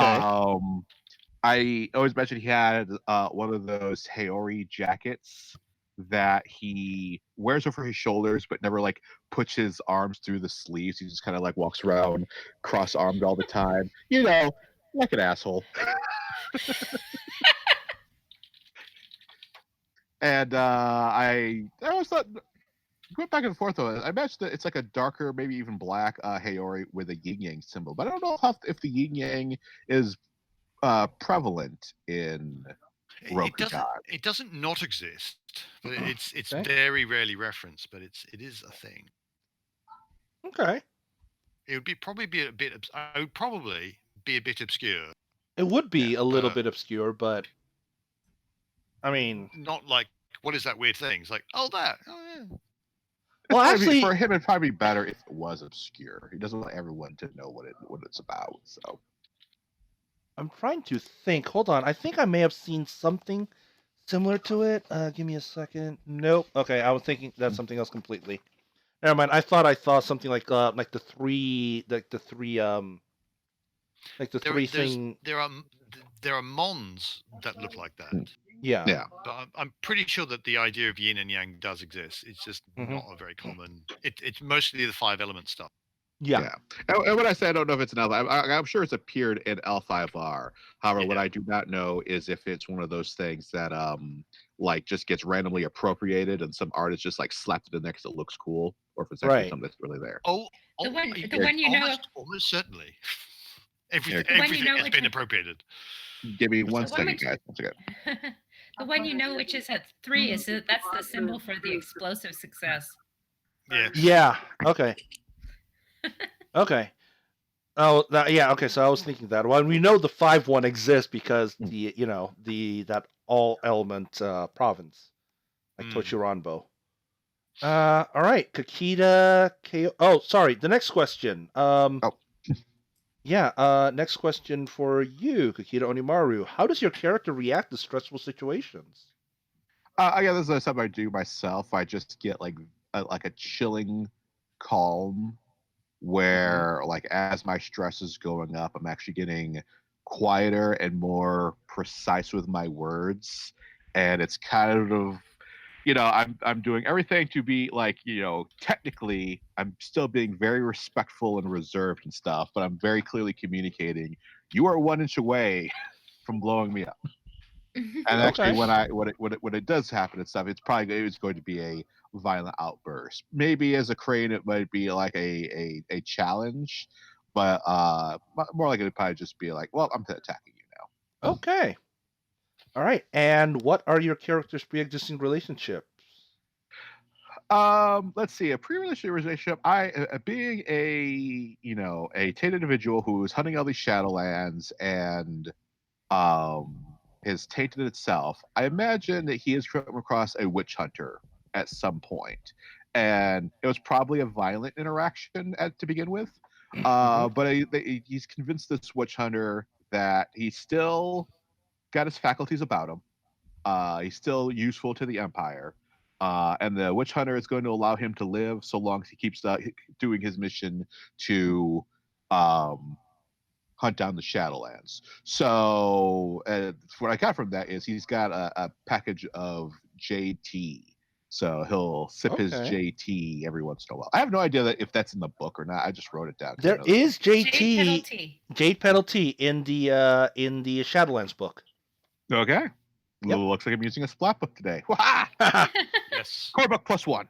Core +1, yes. Core +1 is, in case of what people are saying, is like whenever I run games, I always tell my players that you can make a character using the core book plus one other supplement book. So I'm not flipping through 15 different books trying to keep your character together.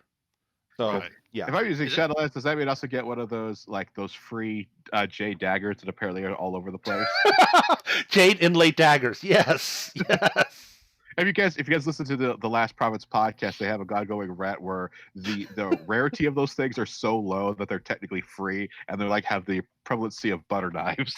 Yes, they're 'Cause the rarity is everywhere. so low on So this is so know how there's a jade shortage in the Crabland. So this is where all the jade has been going, making jade inlay Everybody's daggers. got to have their jade knife. Yes, Absolutely. yes. So yeah, I need to decide what my item of rarity 7 or low. I think a Jite.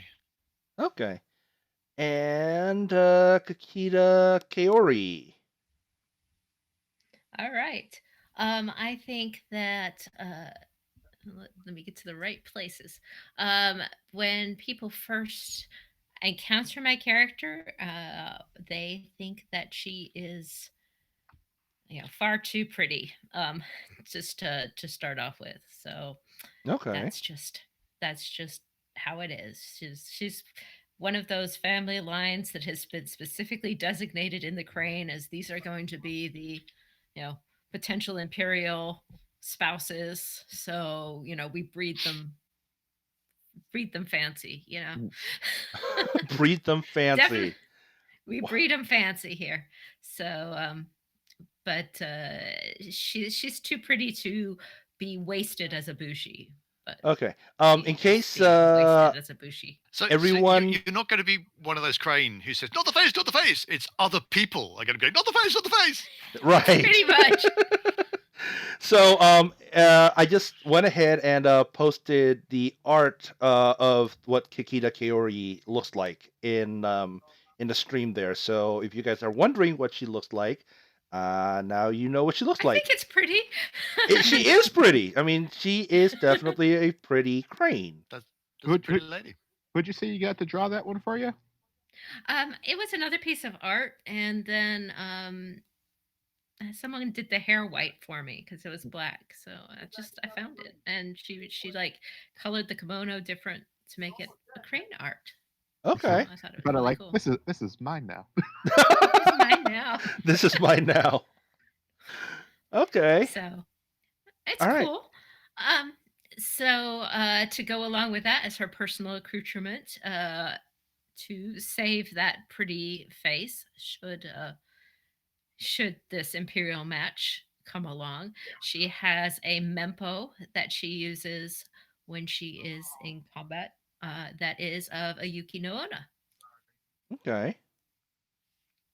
Cool. All right. Let's see. How does she react to stressful situations? She loses her ability to speak for a Oh. time. Stage fright, kind of. Stage fright. Loses. This character isn't based off of you at all, is it, Jeannie? She responds with Don't push silence. it. What? It said you wanted our avatars, not some random character we made. So Right. Right. So when it's a pretty bad one actually. So don't do that. All right. All right. So let's see. last question is pre-existing relationship. Well, if I went by the story I used for old lore, she ended up as a little child getting on the bad side of Kachiko. Oh. Have you ever What? read the Crane novel by Uh, Rhys Osby? A long, long time ago. Oh my God, yes, long, long time ago. Is this the My Clyde- character, huh? Is this the Clan Wars novel, or is this another one? Yeah, the Clan Wars novel by Reese Witherspoon. Wow. My character Kaori is in there. Really? Yeah. Okay. Time to go hunt Amazon. All right. Don't need to buy it. No, so I'll tell you the story, though it obviously doesn't work for 5th edition. All right. There is a scene in the Clan War novel where Doji Hattori has gone to appeal to Kachiko, who everyone knows is the one in power because the emperor is an invalid at this point, more or less.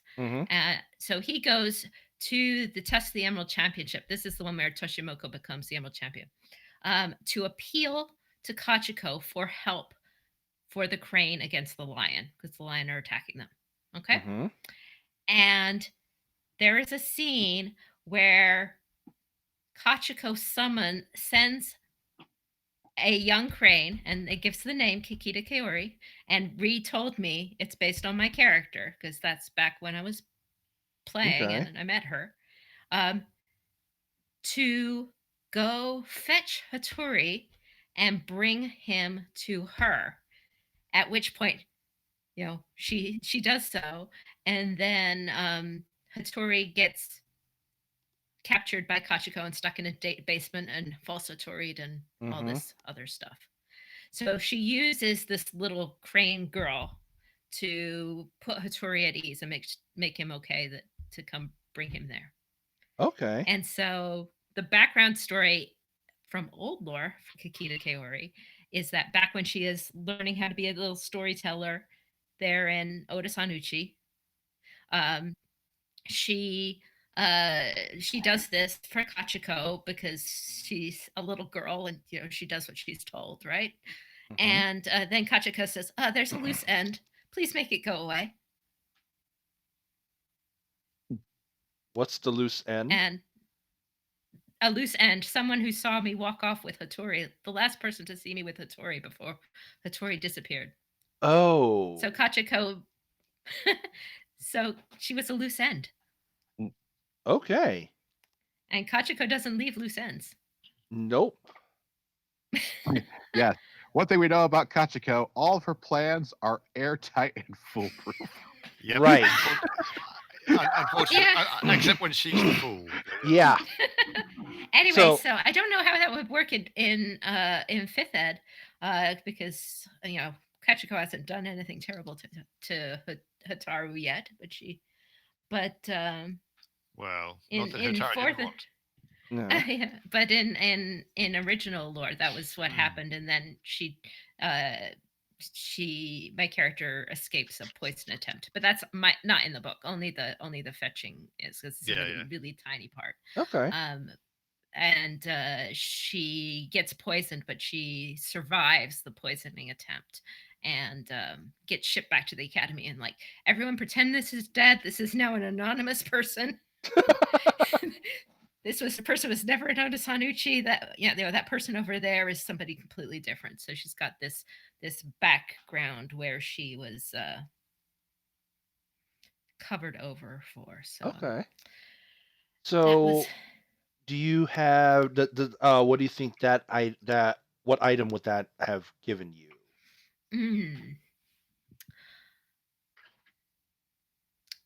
Well, I've already got lacquered armor, so that was one thing I was thinking about.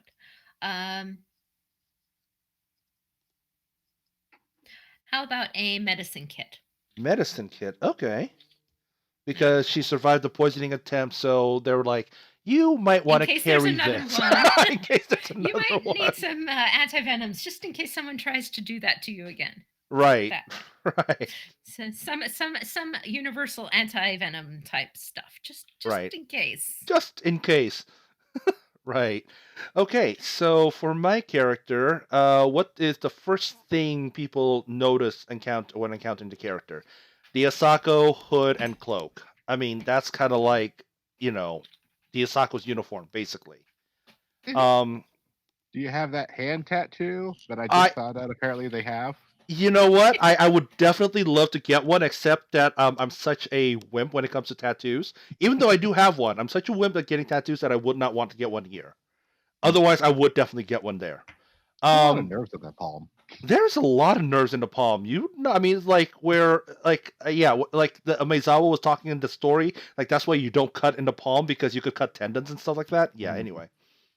Anyway, so yeah, he has the hood and cloak. So people, that's the first thing people notice. It looks like, and my character also has he also tries to be overly friendly with people because he also recognized that when people see him, see his face, they think that he's angry because he's got perpetual resting bitch face. Yeah, like me. I was So gonna say it. I know I have look, I have RBF. You don't even have to tell me I have RBF. I know I have RBF. Anyway, how does my character react to stressful situation? Whenever he gets pushed to the edge and just like he's over the edge, he starts accusing everybody that they're committing heresy. And part of it is self-projection on his part, he thinks. But other part of it is he just literally at that point he just doesn't know who to trust anymore. Have you been lying to me this entire time? That kind of thing, right? So he accuses everyone of heresy. And next is, what are my character's pre-existing relationship? The Kirin goes to the unicorn goes to the Kirin shrine all the time, or at least they did before, Kakita, what's her name? Kaito. Kaito Kaito Kasori. Kasori. Yeah, before Kaito Kasori, spread a whole bunch of lies about us, about the unicorn. Accident. Yeah, An accident. yeah, and now the unicorn is no longer permitted to go to the Kirin Shrine. But before that, a whole lot of unicorn came by, so he has a lot of relationship with the Unicorn Clan, especially with the Iuchi, because Shugenjas, Meishodo, stuff like that. And so one of the Iuchi, finding out what he does, think that you know what, maybe it's best that you look at things from a distance, also. So they gave him a spyglass. Oh wow, you get the fancy stuff. So you just drawing cards every other round. Spyglass is only a 5 rarity. I find out. A Gaijin item is a 5 rarity. Wow. I know. It's clear the purpose. You're drawing 2 cards a turn. You're right. So, Kakita Daitsuke. Ancestors and family. Question number 17. So we're almost there, guys. 17, 18, and 19. How would your character parents describe them? I always have difficulty with this one because your parents say nice things about you, Not mine. or they're very disappointed, and Yeah, they're very rarely accurate about you. They talk about you like it's still somewhere between 13 and 5. Yeah, so I've never really understood what to say about this one. Yeah, I mean, I think we have a proper relationship with the parents. They've got a lot of I'm kind of, because I'm in the Emerald Magistrates kind of hierarchy. I've got a certain amount of, like, my dad is a really powerful clan magistrate. Mm-hmm. Like I say, he's the magistrate of a province, which is pretty impressive. But I'm going off into the Emerald Magistrate, so they've got a lot of their hopes and dreams bound up with how well I do, kind of thing. So I'm not quite sure how to put that into a how does your parents describe him, but that's kind of what it is. So this question has always been kind of the hey, choose a skill that you really want to move to from a 0 to a 1, right? And then come up with a backstory reason just to shoehorn it in there. Right. Yeah, what would be good? I mean, for 5th edition, I really love this whole character creation syllabus thing they have going on here. It's one of the more fun, interactive ways of making a character in L5R, and I legitimately do love it and stuff. Sometimes it does go a little too far of just like, hey man, sometimes I just got like a +3 in my martial arts melee because I'm a bushi. I don't. Not everything needs to be related to my long lost twin brother. Right. Yeah, that's kind of how I see it. Yeah, so I think, given that they want me to do really, really well,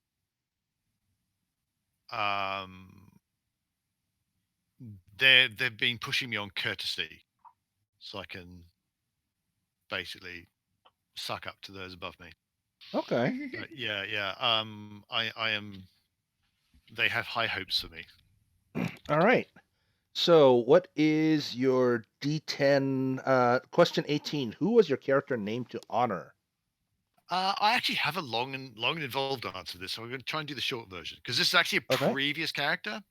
Because this originally, when Daisuke was started, this was at the end of 4th edition, only an alternate 4th edition where the Destroyer War was actually against European vampires and not against all of India turned into zombies. Yeah, so yeah, things are slightly different, but it's basically the end of the 1100s. And so I had a previous character that I played who'd actually started in 1123-ish, and he had this big long career. Basically, it's this character. So an ancestor called Kitsuki Noritaka, who came to fame originally as part of a war against Gakido because someone opened up a portal to Gakido, and all the Gaki were going to pour out, and it was going to be terrible. And so my character was one of the people who. Yeah, there's about 5 of them, mysteriously, all from different clans. Strange that happens. And they're more Shikenja than you'd expect. Group of 5 people. But never mind. So that was that. So he originally, so he was part of that, and at the time, that he was actually very famous by the end of that. And he also went on, and then I wrote a thing like, and after this is what happened. So he became the famous Emerald Magistrate. So he's actually there was a Kabuki play where there's actually a couple of Kabuki plays about this character. This is my Daisuke's ancestor, Noritaka. That's who he's named for. It's part of his the kanji characters. There's like a truth thing in there, and that's what he's got.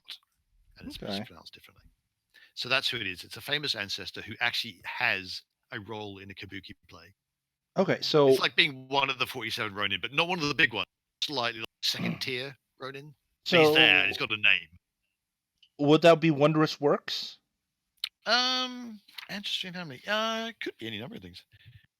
Where's Wondrous Works? Number 3. That sounds like a 3. Oh yeah, it could be like as somebody creates a piece of great beauty. That could be a thing. Like he's known. Oh yeah. You could go for that, and then he'd get composition. Because then that's why he's got into Kabuki plays. So you can actually write one. That's one theoretical one. Famous Deeds, another one. That would make sense. Yeah. Glorious Sacrifice. In the actual game, he nearly died if it weren't for the fact that the Shugenja came by and healed him.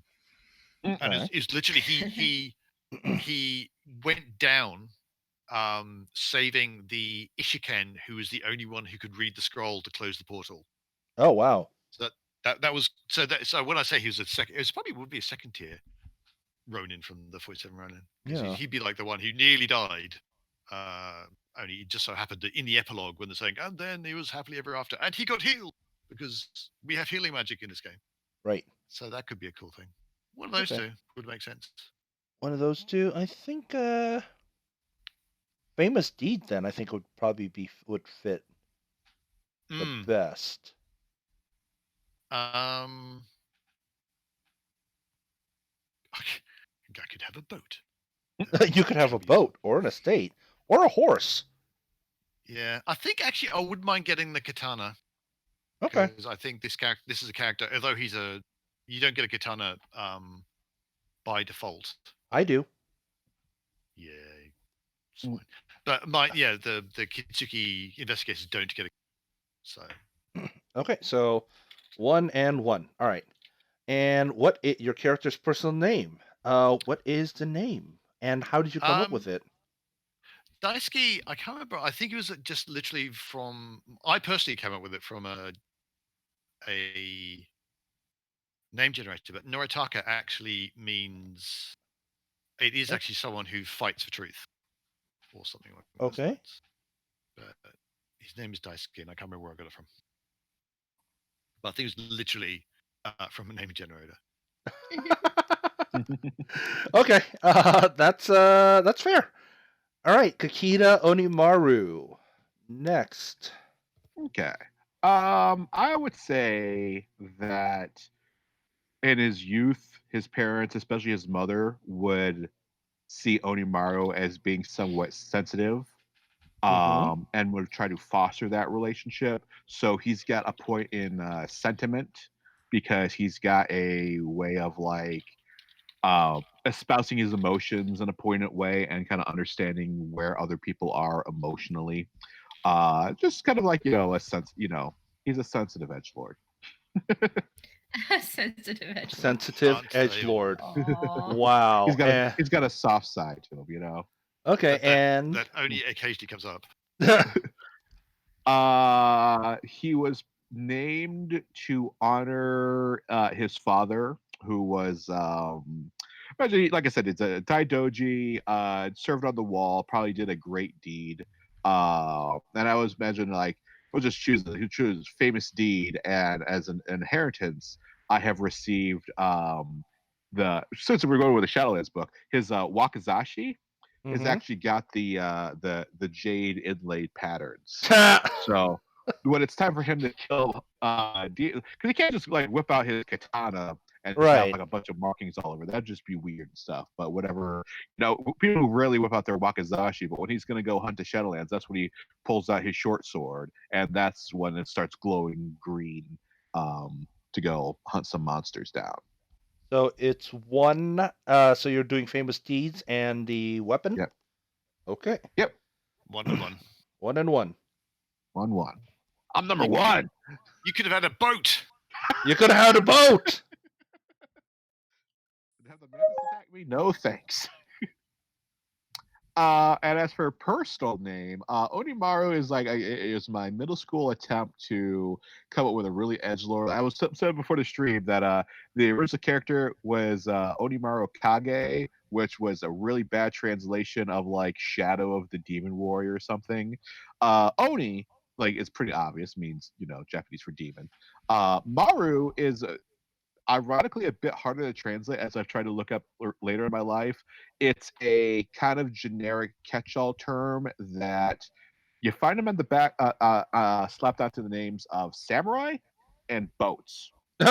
And every translation resource I find keep telling me the same thing. Knowing it roughly means circle or roundness. How it becomes a very masculine thing for warriors and boats. That's a translation thing that I can't find much more information about. Okay. All right.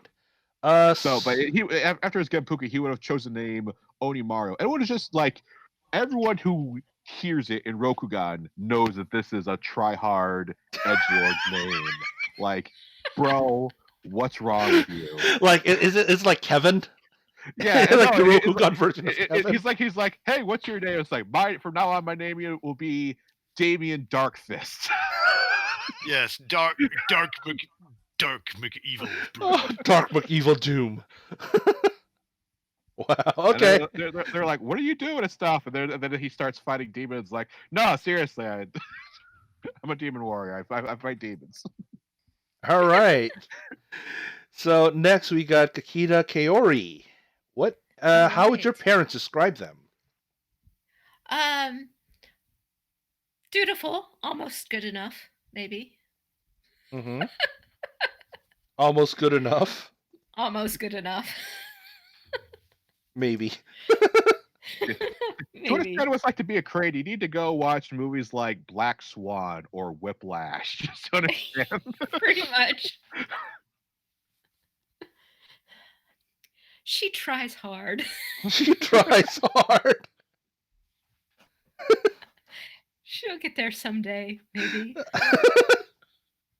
As long as she keeps on working about 16 hours a day at it. Pretty much. And what skill does that increase for you? This is the only place where I get to pick my own skill. So yes. It has to be in performance because it's from her storytelling stuff Okay. before. Otherwise, I wouldn't have any skill in that at all. Okay. All right. And who was your character named to honor? All right. She was originally named to honor one of her great ancestors who fought in the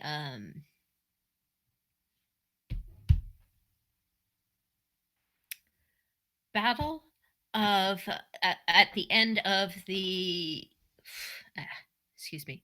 All right, Battle of the White Stag. Okay.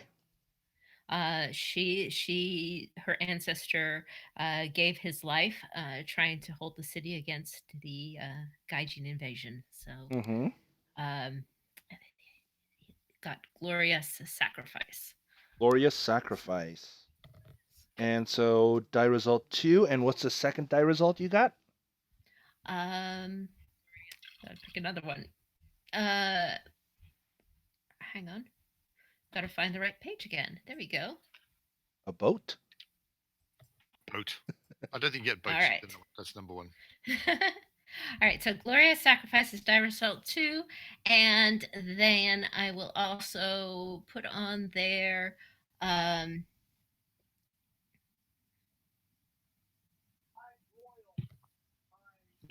I want.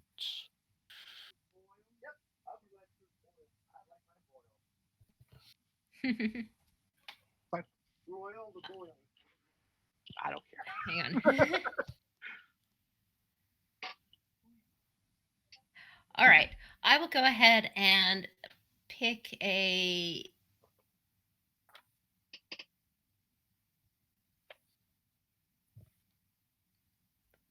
wondrous work. We'll see what Wondrous I get. work? Okay. So let's see what you get. All right. Should we note that for like whenever I play the system and making new characters, I much prefer to roll on the heritage table. It just adds a random quirk to your character that maybe you didn't think about so much. Yeah, I have to say, fourth ed that's bitten me once or twice with what you end up with. You can end up with stuff that completely change. It gives you a disadvantage, completely change your character, and that can be really annoying. I got brash once, and in fact, dice, and I got brash. It's like, I hate it. My friend was a crab, ended up getting like, Maho, you're a Maho Tsukai. I was like, oh no, that's bad for me. You don't have to make it random, though. I mean, no, you some don't. of it's really difficult to do certain characters with. Yeah. It, so. Sure. If you're doing what we're doing right now, we have a very specific character idea in mind. Sure, it's very preferable to go and pre-select your options and stuff. But if you're, want some spice in your life. Exactly, because sometimes you get, a completely traditional Crane character, and then you roll a 10, unusual name origin. You come up with I don't know, Daidoji Duty. So what was your Narishma? Yeah, there you go. What was your what was the second D10 result for you? 3. 3. Okay. All right, and next, your character's personal name is Kaori. Yes, I picked that mostly because there wasn't anyone who's a very traditional Japanese name at the time, since I had it forever. And they didn't have quite so many names in L5R at the time. Okay. I have, however, when I went to pick the kanji for it, I liked it because I picked the kanji for sweet reason. Okay. All right. So normally it means scent of jasmine, but there you go. But sweet reason is pretty cool as a double meaning. Yeah, it is. So when I was editing the map the other day, I noticed that one of the locations on there is the Kaori farm. Like, was that already in the setting, or did you add that to the map? Is that your house?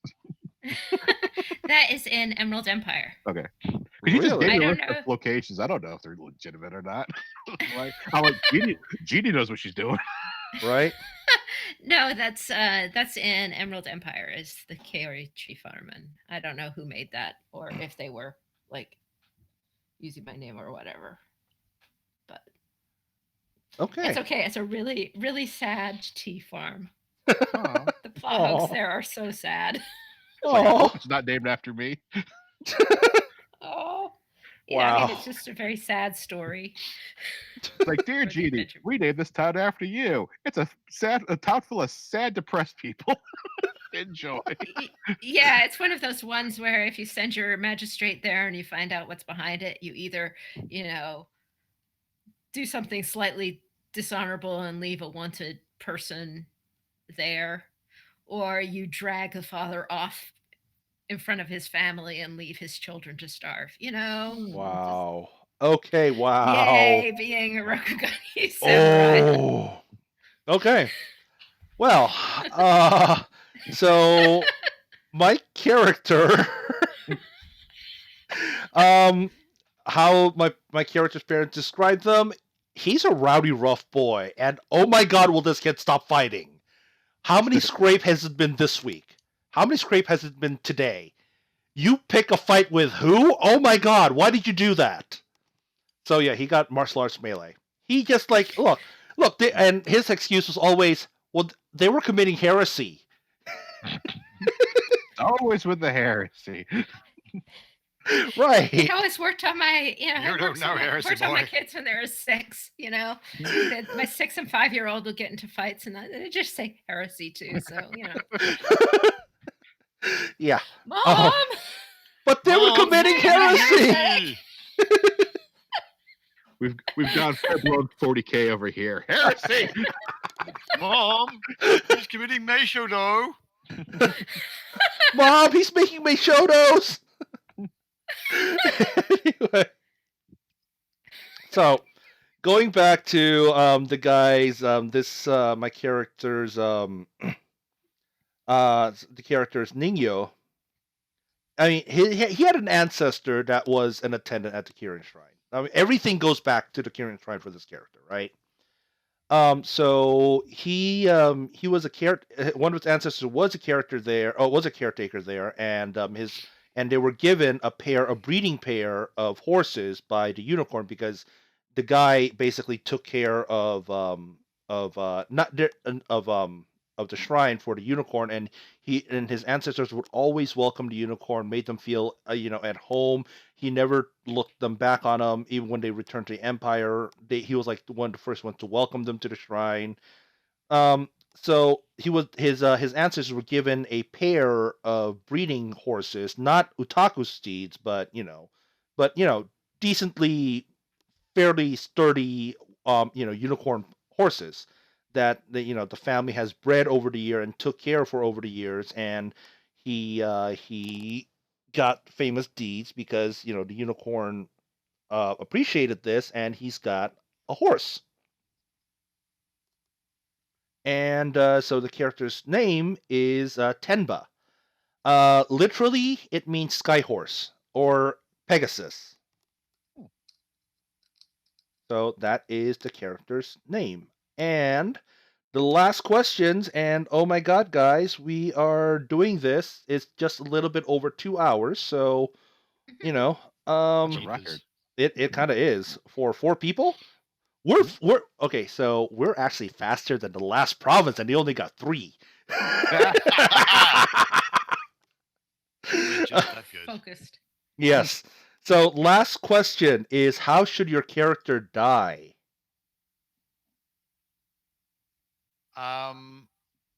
I go for heroically defending helpless people. Heroically defending helpless people. Sounds like a Kitsuki thing to do. Hmm. Yeah.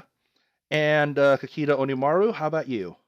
Like I said, I've met this character many times, and he always dies in the first freaking session or something like that. He's killed by hobgoblins. He was There you killed in melee. There's Last- there's your answer.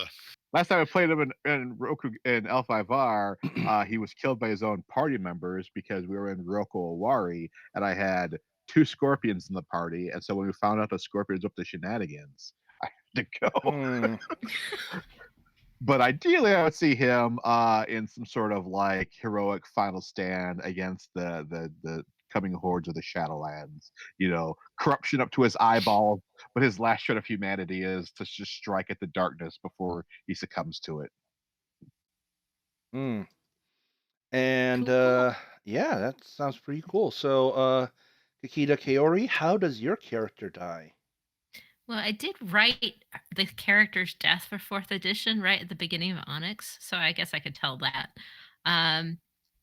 In that, after Onyx began and Kempeki was like stomping all over the place, Shimakiri was feeling rather unfulfilled because he didn't have any challenges left and he'd already killed a goddess, and there's not much ways for him to top that.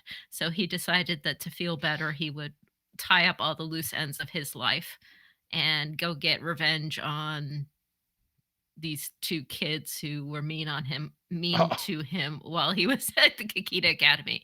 But by this time she's an old woman, and he comes and kidnaps her son and granddaughter to lure her out into a duel so he could kill her.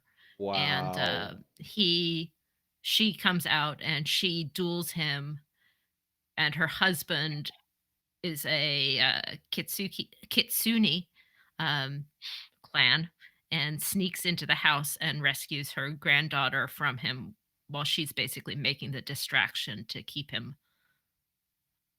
away so that they could rescue his granddaughter. That's her granddaughter. Wow. Okay. So in summary, fighting your high school bully. Yes. Fighting your high school bully as an old woman. Yeah. Wow. Okay. All right. Because That's cool, I write fan fiction. That's what I do. So. Yeah. All right. So my character, so he died from the plague, from a plague, or the plague. Seems kind of fitting for me, right? Oh, how poignant! I know, right? The guy that tore a vocal cord coughing because of anyway. Anyway, so he died from the plague tending to sick people because he does believe that everyone. He encountered this village and they were suffering from a plague or the plague. He's not sure. Nobody knows what it was, but people were just no one was tending to these people, and people were just suffering and dying left and right. So he goes there, he stumbles there, he stays there, and he starts tending to people. Some people die, some people got better, but eventually he catches the plague himself, and he ends up dying from the plague. And the place, in my head canon, the place is very far from the Kirin Shrine.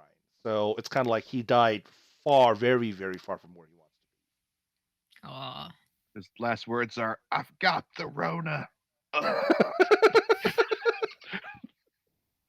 All right, so that is the character. So I'm going to go ahead and click on generate character for all of you. And this will, if you guys scroll up on your character sheet, it will automatically populate everything for you. There may be one change. Okay. I think I've hit the 65 threshold on honor. Da da da. Did you? Mm-hmm. Let's see. Paragon of justice now. You are 60, not 65. Depends on the heritage table question. Oh, that's right. Okay, so would you like to change that heritage question? My heritage question, Glorious Sacrifice, is one that gives me +5. +5. Okay. So Glorious Sacrifice. Yes, it does. I need to check mine as well, actually. That is So you get the what do you get? You can pick one of the Paragon advantages. I don't see a place to put on it on the character sheet, but it's okay. So what happens? So what we do is not going to be in the 20 question, but the first tab it's advantages and disadvantages. So we can go ahead and add Paragon of what? Let's see, Paragon of probably duty would probably be suitable. Yeah, that makes sense. Yeah, Paragon of Duty. That actually makes perfect sense for your character. And I get 3 glory. And you get 3 glory because of my ancestor thing. Yep, that puts you at 52. There you go. Not enough to do anything exciting. No, Kakita Onimaru also gets 3 glory. 3 glory. Again, that puts you at 50 glory. Oh no, I already changed. Oh, you Mine's already at changed it. 47. Yeah. Okay, there you go. Now I got from my advantages. If we only count one, I get another 5 glory as well. Okay, another 'Cause it was 5 plus glory. 5 honor, plus 5 glory. Okay, so And 50. are we using both heritage table rolls or just one? Just one. Okay. The glory increase, I think it's automatically the glory increase from question 7. You get automatically. I think that gets Yeah. filtered in. That gets Right. automatically added in, yeah. It's just the ancestor table stuff. Yeah. So this is our characters. So let me just go ahead and flip through it. It like I mentioned in my earlier streams, it does calculate. You got 2 in every ring, Corvar. Yes. All the min maxes are very upset with me. Wow, that is like a you're supposed- perfectly balanced character almost. Yeah, but supposedly from an XP point of view, you want to get a 3 in there because that means it saves you XP down the road. But yeah, Yeah, Yeah. you do better. The min max way to go is to get 3 in 2 rings, 2 in 1 ring, and 1 in 2 rings. yeah. Yep. Okay, so Kakita Onimaru, let's see what you got. You got 3 in air, 2 in earth, 3 in fire, 1 in water, 1 in void. Yeah. In 4th edition, having 1 void as a duelist would be, terrible. But it's okay in the system. Yeah. That is one I do like about 5th is you're not locked into the stats because you really were in 4th and below. You had to have these stats to be any good at what you do. And being a Bushi was a completely different set of stats to being a courtier and completely different to being a duelist. And now you can make it work with whatever. Yep. The tell you what, the horror stories is being a duelist in 4th edition was kind of horrible because you needed all of your stats. There was not a single unimportant stat because you needed air and fire and void to be good at duels, but you needed earth and water to be a good Bushi skirmisher. Oh, that's the thing. If you're a duelist, you're a terrible skirmisher. Yeah. You had That's to be, not. You effectively had to dual class if you wanted Mhm. to actually be able to do anything outside of the restricted Jitsu duel. Mm. So yeah, then That's it became not really quite expensive. true. It's not quite true. I played a really, really effective one, but you have to stance. Yeah. Stance. ridiculously much. Yeah. And it really helped if you could toss the what's the rank 3 Kakita duelist one and switch it out for like the Emerald Magistrate. But it School. was It was really difficult. bad. It was difficult was to difficult. be a good Right. duelist was who is so also difficult. a good skirmisher. Yeah. Yeah. Okay, Kakita Kaori, you are the only one here that hit 65 honor. Congratulations. So you got Paragon of Duty as an advantage. Your rings are almost relatively balanced. You got 3 in air. Everything is 2 except 1 void is 1. So Yeah. everyone is pretty much like. Let me just take a look here. Okay, so I guess the only one that really has a higher endurance than everyone else is oh, never mind. I was gonna say Kakita Onimaru with 10 endurance, but I just looked at my character sheet and I also have 10 endurance too. But yeah, so For the tanks. ish, tank-ish at 10. I mean, I actually did a crab character just to to demo it, and they got all the way up to 12 just on the first 3 questions alone. Wow. Yeah. Mm. So you're a pretty balanced character here. And for me, let me switch on over. Okay, so for me, I got 1 in air, 2 in earth, 3 in fire, 1 in water. I don't know why my water ring didn't populate, and 3 in void. So yeah, that is my character. I'm also pretty low in honor, pretty okay in glory, and status is 30 also. So yeah, so this is our characters. Now, there is an I- option here for me to make it to like I can, if you guys, I don't know how you guys would feel about this, but I'd be perfectly okay if I transfer it to like a character sheet and make it available for if people want to use us as NPCs in their campaign or whatever. Sure. Yeah, just don't make us do not make us do dirty things. I mean, yeah. you can make my character do whatever you want. I think there's one thing I need to. Those of us who went for famous deed are with the heritage table. We need qualities for our gear, the thing that we got, because you choose one quality and the GM chooses one quality of the item. Oh, Okay. yeah. I'm just gonna leave that on over to your personal GM. Yep. And yeah, because I don't want to stretch this out any longer. I don't want to hit last province territory. I don't want them yelling at me because we are about 2 hour and 15 minutes in, which is not bad, honestly. And I thank you guys for sticking with me. Especially thank you to you, Mike, because I know you're in Brexit land over there. In post zombie apocalypse Britain. Yeah. It's only 8:30. It's fine. No. Okay. So yeah. So that is pretty much it. So real quick, I'm going to try to do this like on a weekly thing where I go get a group of different people to do their characters on Roll20 and do the 20 questions with them. So next week I'm gonna have Seabass and I'm gonna have Shay Ramsey from Jade Throne, and hopefully I hope he doesn't hear this before then, but hopefully I'm gonna have Daniel Tickle from the Last Province with me too. But he may not, because we've been making fun of him this entire time. Everyone bombard Daniel Tickle with emails and private messages. Yeah. So we're gonna run them through their through the 20 questions and get and like we did today. I want to get their character origin story, and the week after that I want to have the Kimpire. So that's yeah. So that's going to be the Kims, Edward and Andrew, as well as Sandy. What's his last name again? Why can't I remember his last name? Oh you my keep god! thinking it's Kim. Yeah, I keep thinking it's Kim, but it's not Kim because it's yeah, he actually has a different last name than the Kims. And I have it here. Just give me a second. And why are you going?